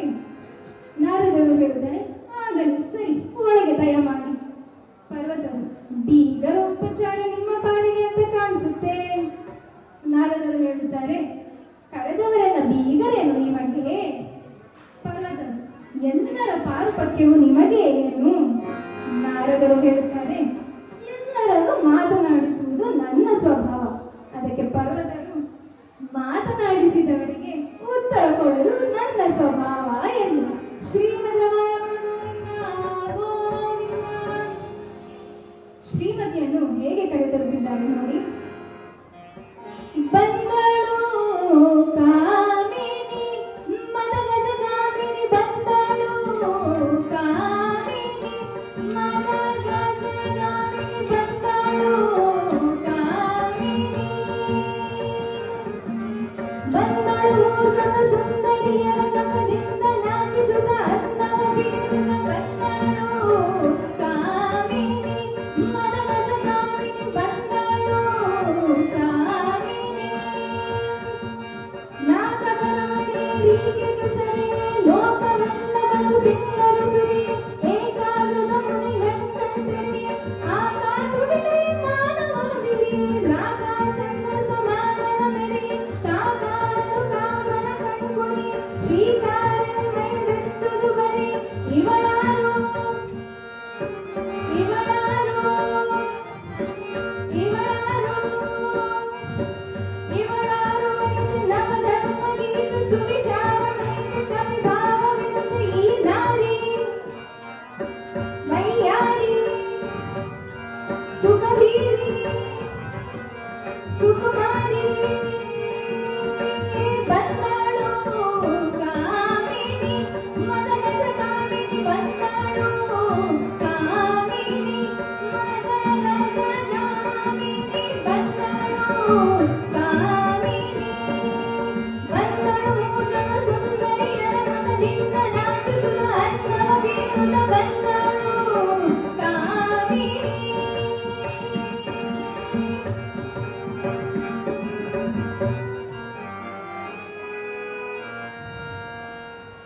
ಮಂಗಳ ವಾದ್ಯಗಳಿಂದ ಅಂಗನಾಮಣಿಯನ್ನು ಅಂಗಣದ ಮಧ್ಯ ಮಂಟಪಕ್ಕೆ ಸಿಂಗರಿಸಿ ಕರೆತಂದಿದ್ದಾರೆ. ಮುನಿಗಳ ಮನವಂತೂ ಈಗ ಕುಣಿದಾಡುತ್ತಿದೆ ಶ್ರೀಮತಿಯನ್ನು ನೋಡಿ. ಆ ಶ್ರೀಮತಿಯನ್ನು ಕರೆತರುವುದನ್ನು ನೋಡಿದರೆ ಅಷ್ಟು ಚಂದ, ವರ್ಣಿಸಲು ನಮಗೆ ಸಮಯ ಅಂತೂ ಇಲ್ಲ. ಈಗ ಕಾಲಕ್ಕೆ ತಕ್ಕಂತೆ ಕೋಲ ಹೇಳುತ್ತೇವೆ. ನಾವು ಮದುವೆ ಹೆಣ್ಣನ್ನು ಯಾವ ಯಾವ ರೀತಿಯಲ್ಲಿ ಕರೆತರುತ್ತೇವೆ ಅಲ್ಲವೇ? ಹೌದು, ಕಾಲಕ್ಕೆ ತಕ್ಕ ಕೋಲ ಸರಿ, ಬದಲಾವಣೆ ಬೇಕು. ಆದರೆ ಹೆಚ್ಚು ಬದಲಾವಣೆ ಆದರೆ ಅದರಲ್ಲಿ ರುಚಿಯೇ ಇರಲ್ಲ ಅಲ್ವಾ? ಶ್ರೀಮದ್ ರಮಾರಮಣ ಗೋವಿಂದ ಗೋವಿಂದ. ಸ್ವಯಂವರಕ್ಕೆ ಎಲ್ಲ ರಾಜಕುಮಾರರು ಎಲ್ಲರೂ ಬಂದಿದ್ದಾರೆ. ರಾಜಕುಮಾರರ ತಲೆಯಲ್ಲಿ ಶ್ರೀಮತಿ ವರಿಸಲಿದ್ದರು, ಅಲ್ಲಿ ಅವಳ ಸಖಿಯರು ಯಾರಾದರೂ ನಮ್ಮನ್ನು ವರಿಸಬಹುದು ಎಂದು. ನಾವು ಹಾಗೆ ಅಲ್ಲವೇ, ಯಾವುದೇ ಮದುವೆ ಸಮಾರಂಭ ಆಗಲಿ, ಯಾವುದೇ ದೊಡ್ಡ ಯಾವುದು ಸಮಾರಂಭ ಆಗಲಿ, ತುಂಬಾ ಅಲಂಕಾರ ಮಾಡ್ಕೊಂಡು ಹೋಗ್ತೀವಿ. ನೋಡುವ ಯಾರಾದ್ರೂ ಬಳಿಗೆ ಬೀಳುತ್ತಾರೆ ಎಂದು, ಅಲ್ಲವೇ? ತಮಾಷೆಯ ವಿಷಯ ಹಗುರವಾಗಿ ತೆಗೆದುಕೊಳ್ಳಿ. ಶ್ರೀಮದ್ರಮಣ ಗೋವಿಂದ ಗೋವಿಂದ. ಇವೆಲ್ಲ ಯಾರ ಮಹಿಮೆ? ಮನ್ಮಥನ ಮಹಿಮೆ. ಮನ್ಮಥನಿಂದ ಇದೆಲ್ಲ ಆಗುತ್ತಿದೆ. ಮನಸ್ಸು ಚಂಚಲಗೊಳಿಸಿ, ಮತ್ಸ್ಯ ದಂಪತಿಗಳು ಕಣ್ಣಿಗೆ ಬೀಳುವ ಹಾಗೆ ಮಾಡಿ, ಮದುವೆಯ ಆಸೆ ಮೂಡಿಸಿ, ಹೀಗೆ ಹೆಣ್ಣು ಉಂಟು ಅಂತ ತೋರಿಸಿ, ಅವರ ಮನಸ್ಸು ಅತ್ತ ಕಡೆ ಹೋಗುವ ಹಾಗೆ ಮಾಡಿ, ಈಗ ಸ್ವಯಂವರದವರೆಗೆ ತಲುಪಿದೆ. ಮನ್ಮಥನ ಮಹಿಮೆ ಒಂದ ಎರಡ? ಇಲ್ಲಿ ಶ್ರೀಮತಿಯು ಮಾಲೆ ಹಿಡಿದುಕೊಂಡು ಬಂದಿದ್ದಾಳೆ.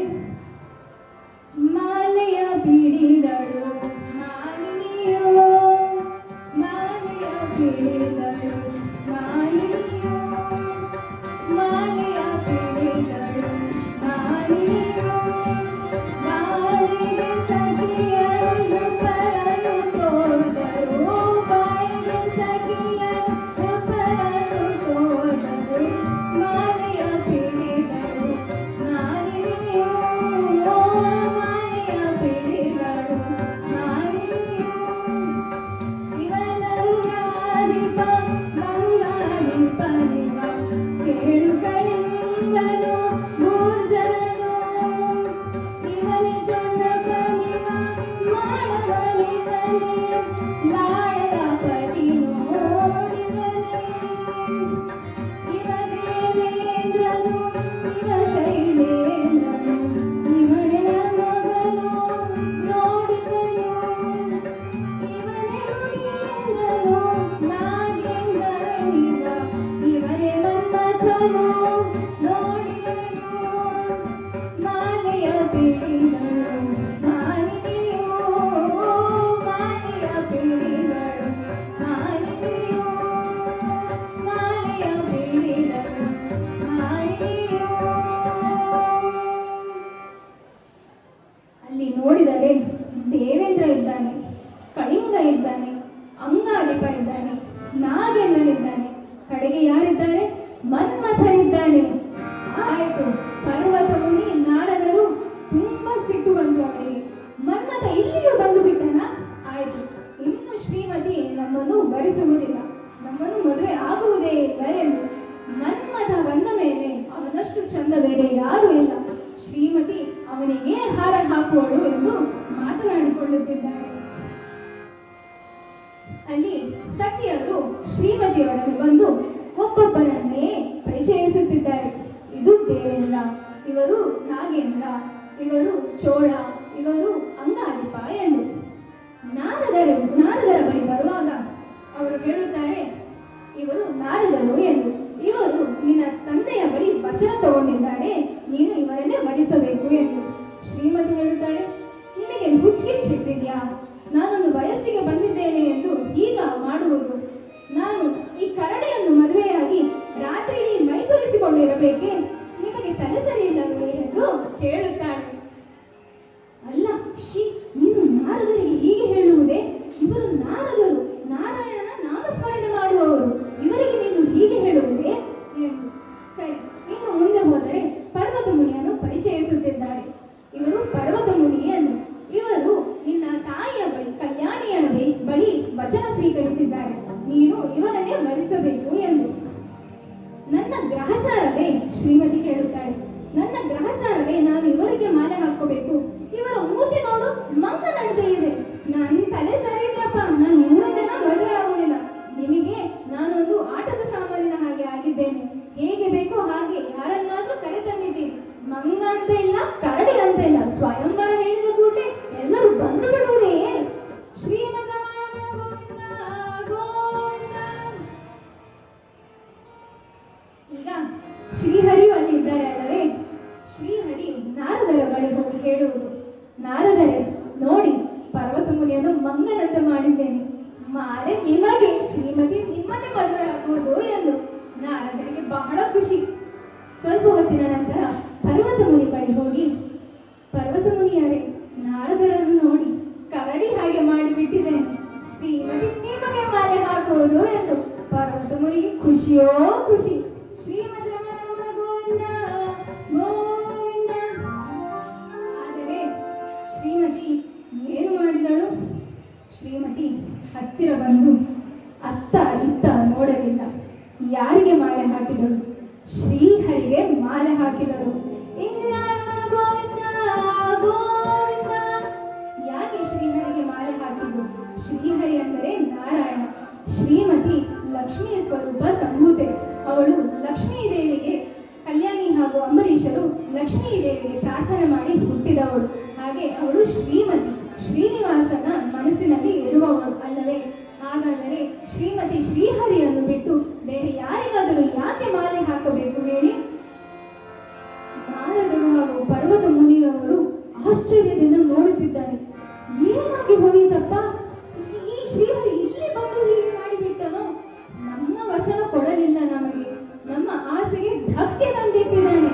ಇವರಿಗೆ ಏನಾದರೂ ಮಾಡಬೇಕು ಎಂದು ಯೋಚನೆ ಮಾಡುತ್ತಾರೆ. ಅಲ್ಲಿ ಶ್ರೀಮತಿ ತುಂಬಾ ಅಲಂಕಾರ ಮಾಡಿಕೊಂಡು ಬಂದಿರುವುದು ಶ್ರೀಹರಿಗೋಸ್ಕರ. ನಾವು ನೋಡಿ ತುಂಬಾ ಅಲಂಕಾರ ಮಾಡ್ಕೊಳ್ತೀವಿ. ಒಂದೂವರೆ ತಾಸು ಕನ್ನಡಿಯ ಮುಂದೆ ನಿಂತು ಅಲಂಕಾರ ಮಾಡ್ಕೊಳ್ತೀವಿ. ಯಾಕೆ? ಒಂದನ್ನು ನಮಗೋಸ್ಕರ ನಾವೇ ಚಂದ ಕಾಣಬೇಕು ಎಂದು, ಇಲ್ಲದಿದ್ರೆ ನಮ್ಮ ಗಂಡನಿಗೋಸ್ಕರ ನಾವು ಚಂದ ಕಾಣಬೇಕು ಎಂದು. ಗಂಡ ಏನಾದರೂ ಇಲ್ಲ ಚಂದ ಕಾಣಲಿಲ್ಲ ಎಂದು ಹೇಳಿದರೆ ಆ ದಿನ ನಮಗೆ ಊಟವೇ ಸೇರುವುದಿಲ್ಲ ಎಂದು ನಮ್ಮ ಗುರುಗಳು ಹೇಳುತ್ತಾರೆ. ಆದರೆ ನಾನು ಹೇಳುವುದು, ನಮಗಂತೂ ಊಟ ಸೇರುವುದಿಲ್ಲ, ಆ ದಿನ ಗಂಡನಿಗೂ ಊಟ ಇಲ್ಲ. ಶ್ರೀಮದ್ ರಾಮಾಯಣ ಗೋವಿಂದ ಗೋವಿಂದ. ಅಲ್ಲಿ ಶ್ರೀಹರಿ ಈಗ ನಾರದರು ಹಾಗೂ ಪರ್ವತ ಮುನಿಯನ್ನು ಕುರಿತು ಮಾತನಾಡುತ್ತಿದ್ದಾರೆ. ನೋಡಿ ಮುನಿಗಳೇ, ನೀವು ನನ್ನ ನಾಮಸ್ಮರಣೆಯನ್ನು ಬಿಟ್ಟು ಇಡೀ ದಿನ ಹೆಣ್ಣಿನ ಹಿಂದೆ ಹೆಣ್ಣು ಹೆಣ್ಣು ಹೆಣ್ಣು ಎಂದು ಹೋದರೆ ನಿಮಗೆ ಬುದ್ಧಿ ಕಲಿಸಲೇಬೇಕು ಬೇಡವ? ನಾನು ಮಾಡಿರುವುದು ಅಷ್ಟೇ. ಆಯ್ತು, ಬಿಟ್ಟು ಬಿಡಿ, ನಿಮಗೆ ಬುದ್ಧಿ ಬಂದಿದೆ ಅಂತ ಗೊತ್ತಾಯಿತು. ಇನ್ನಾದರೂ ನಮ್ಮ ನಾಮಸ್ಮರಣೆ ಮಾಡುತ್ತಾ ಇರಿ. ಶ್ರೀಮತಿ ಈಕೆಯ ಶ್ರೀಪತಿ ನಾರಿದೆ ಕುಮತಿಗಳನ್ನು ವರಿಸವಳಲ್ಲ. ರಮಿರ ಬಿಡುತ್ತಲೇ ವೆನ್ನಯ ಪಾದದ ಲಮಲ ಬಕುತಿಯೊಳಗುವುದಿಲ್ಲ. ನಾನೇ ಅವಳ ಗಂಡ ಇರುವಾಗ ಬೇರೆಯವರನ್ನು ಯಾಕೆ ವರಿಸುತ್ತಾಳೆ? ಎಲ್ಲ ಬಿಟ್ಟು ಬಿಡಿ, ನಿಮಗೆ ಬುದ್ಧಿ ಬಂದಿದೆ ಅಂತ ಗೊತ್ತಾಯಿತು. ನನ್ನ ನಾಮಸ್ಮರಣೆ ಮರೆಬೇಡಿ. ದೇವರು ಹೇಳುತ್ತಿದ್ದಾನೆ, ಅವರ ಭಕ್ತರು ದಾರಿ ತಪ್ಪಿದರೆ ಅವನು ಏನಾದರೂ ಮಾಡಿ ಏನೋ ಒಂದು ಕಂಟಕದನ್ನು ನಮ್ಮನ್ನು ಸರಿದಾರಿಗೆ ವಾಪಸ್ಸು ತೆಗೆದುಕೊಂಡು ಬರುತ್ತಾನೆ ಎಂದು ಇಲ್ಲಿ ಹರಿಕಥೆಯಲ್ಲಿ ತೋರಿಸಿಕೊಡುತ್ತಿದ್ದಾರೆ.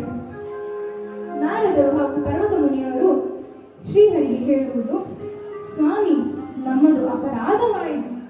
ಸರ್ವೇಶ್ವರನಾದ ನಿನ್ನ ನಾಮಸ್ಮರಣೆಯನ್ನು ಬಿಟ್ಟು ಇಂದ್ರಿಯ ಚಾಪಲ್ಯದಿಂದ ಮಹಾ ಅಪರಾಧ ಮಾಡಿದರೂ ನೀನು ದಯಾಳುವಾದುದರಿಂದ ನಮ್ಮನ್ನು ಮನ್ನಿಸಿದಿ ಮಾಧವ, ನಮ್ಮನ್ನು ಕ್ಷಮಿಸು ಎಂದು. ಏನು ಸಾರ್ಥಕ ಮತ್ತೆ ಏನು ಸಾರ್ಥಕ, ಏನು ಸಾರ್ಥಕ ಮತ್ತೆ ಏನು ಸಾರ್ಥಕ, ಏನು ಸಾರ್ಥಕ ಮತ್ತೆ ಏನು ಸಾರ್ಥಕ, ಏನು ಸಾರ್ಥಕ ಮತ್ತೆ ಏನು ಸಾರ್ಥಕ. ತಾನು ಸರ್ವತಂತ್ರ ಸ್ವತಂತ್ರೆಂದು ತಿಳಿದ ನನಗೆ ಅವನಿಗಿವನು ಇವನಿಗವನು ಅವನಿಯೊಳಗೆ ಬಗೆ ಬಿಡಿದರು. ತಾನು ಸರ್ವತಂತ್ರ ಸ್ವತಂತ್ರವೆಂದು ತಿಳಿದ ನನಗೆ ಅವನಿಗಿವನು ಇವನಿಗವನು ಅವನಿಯೊಳಗೆ ಬಗೆ ಬಿಡಿದರು. ಏನು ಸಾರ್ಥಕ ಮತ್ತೆ ಏನು ಸಾರ್ಥಕ, ಏನು ಸಾರ್ಥಕ ಮತ್ತೆ ಏನು ಸಾರ್ಥಕ.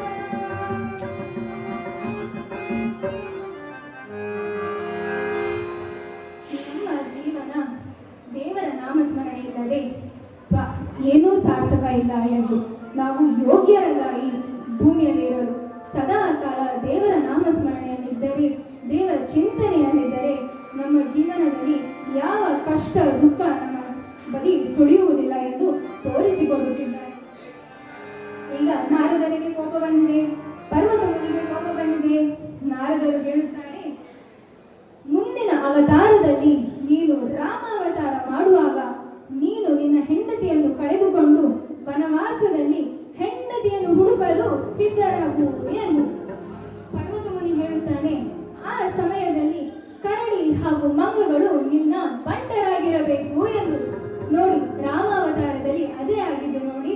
ರಾಮ ಸೀತೆಯನ್ನು ಕಾಡಿನಲ್ಲಿ ಹುಡುಕಿ ಹುಡುಕಿ ಹುಡುಕಿ ಆಮೇಲೆ ಅವನಿಗೆ ಬಂಟರು ಯಾರಿದ್ದರು? ಮಂಗಗಳು ಹಾಗೂ ಕರಡಿ. ಅಲ್ಲಿಯೂ ಶ್ರೀಹರಿ ಹೇಳುತ್ತಿದ್ದಾನೆ, ಸರಿ ಆಗಲಿ, ನಿಮ್ಮಿಚ್ಛೆಯಂತೆಯೇ ಆಗಲಿ. ನೋಡಿ ಶ್ರೀಹರಿ ಎಷ್ಟು ಒಳ್ಳೆಯವನು ಅಂತ. ಶಾಪ ಕೊಟ್ಟರೂ ಅದನ್ನು ಪಾಲಿಸುವನು. ಏಕೆ ಹೇಳಿ? ಶ್ರೀಹರಿ ನಮ್ಮ ಮಾತನ್ನು ಯಾವತ್ತೂ ಇಲ್ಲ ಎಂದು ಹೇಳುವುದಿಲ್ಲ. ಆದರೆ ನಾವು ಅಷ್ಟೇ ಭಕ್ತಿಯಿಂದ ಅವನನ್ನು ಬೇಡಿಕೊಳ್ಳಬೇಕು. ಹಾಗೆ ಇಲ್ಲಿ ಹರಿಕಥೆಯಲ್ಲಿ ತೋರಿಸಿಕೊಳ್ಳುತ್ತಿದ್ದಾನೆ. ಶ್ರೀಹರಿ ಹೇಳುತ್ತಿದ್ದಾರೆ, ಮುನಿಗಳೇ, ನನ್ನ ಕಲ್ಯಾಣೋತ್ಸವವನ್ನು ನೋಡಿ ಹೋಗಿ ಧನ್ಯರಾಗುವಿರಿ ಎಂದು. ಅಂಬರೀಷ ರಾಜನು ಸಾಕ್ಷಾತ್ ಶ್ರೀಮನ್ನಾರಾಯಣನ ಕಾಲು ತೊಳೆದು ವಿಧಿಯಿಂದ ಶ್ರೀಮತಿಯನ್ನು ಧಾರೆ ಎರೆದುಕೊಟ್ಟನು. ಭಾಗವತೋತ್ತಮನಾದ ಆತನು ಭಾಗ್ಯಶಾಲಿಯು. ಶ್ರೀಮತಿ ಪರಿಣಯವು ಬ್ರಹ್ಮಾದಿ ದೇವತೆಗಳಿಗೆ ಸಂತಸವನ್ನುಂಟು ಮಾಡಿತು. ಎಲ್ಲ ವೈಭವದಲ್ಲಿ ನೆರವೇರಿತು. ಎಲ್ಲರೂ ಆನಂದಿಸಿದ್ದಾರೆ. ಇದು ಹರಿ ಸಂಕಲ್ಪ, ಇದು ಹರಿಚಿಂತನೆ. ನಾರದರು ಹೇಳಿದ್ದು ಅಥವಾ ಪರ್ವತ ಮುನಿ ಹೇಳಿದ್ದು ಯಾವುದೂ ನಡೆದಿಲ್ಲ ಅಲ್ಲವೇ? ಅಂಬರೀಷ ಕಲ್ಯಾಣಿ ಧಾರೆ ಎರೆದು ಮದುವೆ ಮಾಡಿಕೊಟ್ಟರು. ಈಗ ಇದು ನನ್ನ ಹರಿಕಥೆ ಭಾಗ ಮುಗಿದಿದೆ. ಮಂಗಳ ಹಾಡಲು ಬಾಕಿ ಇದೆ. ಅಂದರೆ ನನ್ನ ಈ ಕಥಾ ಭಾಗವನ್ನು ಉಡುಪಿಯ ಶ್ರೀ ಕೃಷ್ಣ ಮುಖ್ಯ ಪ್ರಾಣರಿಗೆ ಅರ್ಪಿಸಿ, ನಾನು ಮಾತನಾಡಿದ್ದಲ್ಲಿ ಏನಾದರೂ ಲೋಪದೋಷ ಕಂಡು ಬಂದರೂ ಮನ್ನಿಸಿ, ಇನ್ನು ಹೆಚ್ಚಿನ ಪ್ರೋತ್ಸಾಹವನ್ನು ಕೊಟ್ಟು ಮುಂದೆಯೂ ಕಥಾ ಭಾಗವನ್ನು ಶ್ರೀಕೃಷ್ಣ ಮುಖ್ಯ ಪ್ರಾಣರ ಸನ್ನಿಧಿಯಲ್ಲಿ ಮಾಡುವಂತಹ ಅವಕಾಶವನ್ನು ಒದಗಿಸಿಕೊಡುವಂತೆ ದೇವರಲ್ಲಿಯೂ ನನ್ನ ಗುರುಗಳಲ್ಲಿಯೂ ಪ್ರಾರ್ಥನೆ ಮಾಡುತ್ತೇನೆ. ಇನ್ನು ಮಂಗಳ.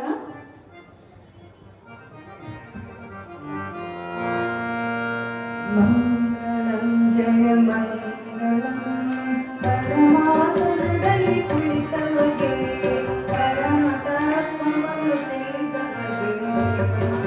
ಮಂಗಳಂ ಜಯ ಮಂಗಳಂ, ಮಂಗಳಂ ಜಯ ಮಂಗಳಂ ಪರಮಾಸನದಲ್ಲಿ ಕುಳಿತವಗೆ, ಪರಮ ತತ್ವವನ್ನು ತಿಳಿದವಗೆ. ಗುರುನಾರದಿಂದರಿದವಗೆ, 5 ವರ್ಷ ಉಳ್ಳವಗೆ. ಮಂಗಳಂ ಜಯ ಮಂಗಳಂ ಹರಿಯಾವರ್ತ ಆಗಿರುವಗೆ, ಹರಿಗೆ ಅಂಜದೆ ಇರುವವಗೆ. ಸಿರಿಯಂಜನ ನರ ಹರಿಯ ಹರಿಗೆ ಬಂದು ಬಿಡಿಸುವಗೆ. ಮಂಗಳಂ ಜಯ ಮಂಗಳಂ ಪರಮಾಸನದಲ್ಲಿ ಕುಳಿತವಗೆ, ಪರಮ ತತ್ವವನ್ನು ತಿಳಿದವಗೆ. ಮಂಗಳಂ ಜಯ ಮಂಗಳಂ, ಮಂಗಳಂ ಜಯ ಮಂಗಳಂ. ಶ್ರೀರಾಮ ಗೋವಿಂದ ಗೋವಿಂದ.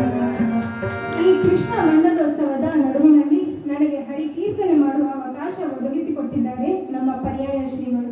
ಮತ್ತೊಮ್ಮೆ ಅವರ ಪಾದಗಳಿಗೆ ನಮಿಸುತ್ತೇನೆ. ಶ್ರೀ ಕೃಷ್ಣಾರ್ಪಣಮಸ್ತು. ಇಂದಿರಾರಮಣ ಗೋವಿಂದ ಗೋವಿಂದ. ಇದುವರೆಗೂ ಶ್ರೀಕೃಷ್ಣ ಪುತ್ತಿಗೆ ಮಠದ ಸಹಯೋಗದೊಂದಿಗೆ ಭಜನಾ ಮಂಡಲೋತ್ಸವ ಹಾಗೂ ಸಾಂಸ್ಕೃತಿಕ ಮಂಡಲೋತ್ಸವ ನಡೀತಾ ಇದೆ. ಕೃಷ್ಣ ಅಷ್ಟಮಿಯ ಪ್ರಯುಕ್ತ ಇದರಲ್ಲಿ ನಮ್ಮ ಹಂಡೆ ದಾಸ ಪ್ರತಿಷ್ಠಾನದಿಂದ ಇಂದು ಪ್ರಪ್ರಥಮವಾಗಿ ತಮ್ಮ ಹರಿಕಥೆಯನ್ನು ನಡೆಸಿಕೊಟ್ಟವರು ಶ್ರೀಮತಿ ವಿಭಾ ಆಚಾರ್ಯ. ಅತ್ಯುತ್ತಮವಾಗಿ ಹರಿಕಥೆಯನ್ನು ನಡೆಸಿಕೊಟ್ಟ ಇವರಿಗೆ ಹಂಡೆ ದಾಸ ಪ್ರತಿಷ್ಠಾನದ ವತಿಯಿಂದ ಹೃತ್ಪೂರ್ವಕವಾದವನ್ನು ಸಲ್ಲಿಸ್ತಾ ಇದ್ದೇನೆ. ಹಾಗೆಯೇ ಇವರಿಗೆ ಸಹಗಾಯನಲ್ಲಿ ಸಹಕರಿಸಿದ ಇವರ ಅತ್ತೆಯೇ ಆದ ನಮ್ಮ ಪ್ರತಿಷ್ಠಾನದ ಸದಸ್ಯೆಯೂ ಆದ ಪೂರ್ಣಿಮಾ ಇವರಿಗೂ ಸಹ ಹೃತ್ಪೂರ್ವಕವಾದ ವಂದನೆಗಳು. ಹಾಗೆಯೇ ಇವರಿಗೆ ತಬಲಾದಲ್ಲಿ ಸಹಕರಿಸಿದ ಉಮೇಶ್ ಇವರಿಗೂ ಹಾಗೂ ಕೀಬೋರ್ಡ್ನಲ್ಲಿ ಸಹಕರಿಸಿದ ವಿದ್ವಾನ್ ಪ್ರಕಾಶ್ ರಾವ್ ಇವರಿಗೂ ಹೃತ್ಪೂರ್ವಕವಾದ ವಂದನೆಯನ್ನು ಸಲ್ಲಿಸ್ತಾ ಇದ್ದೇನೆ. ಹಾಗೆಯೇ ಇಂದು ಸಂಜೆಯ ಕಾರ್ಯಕ್ರಮದಲ್ಲಿ ನಮ್ಮದು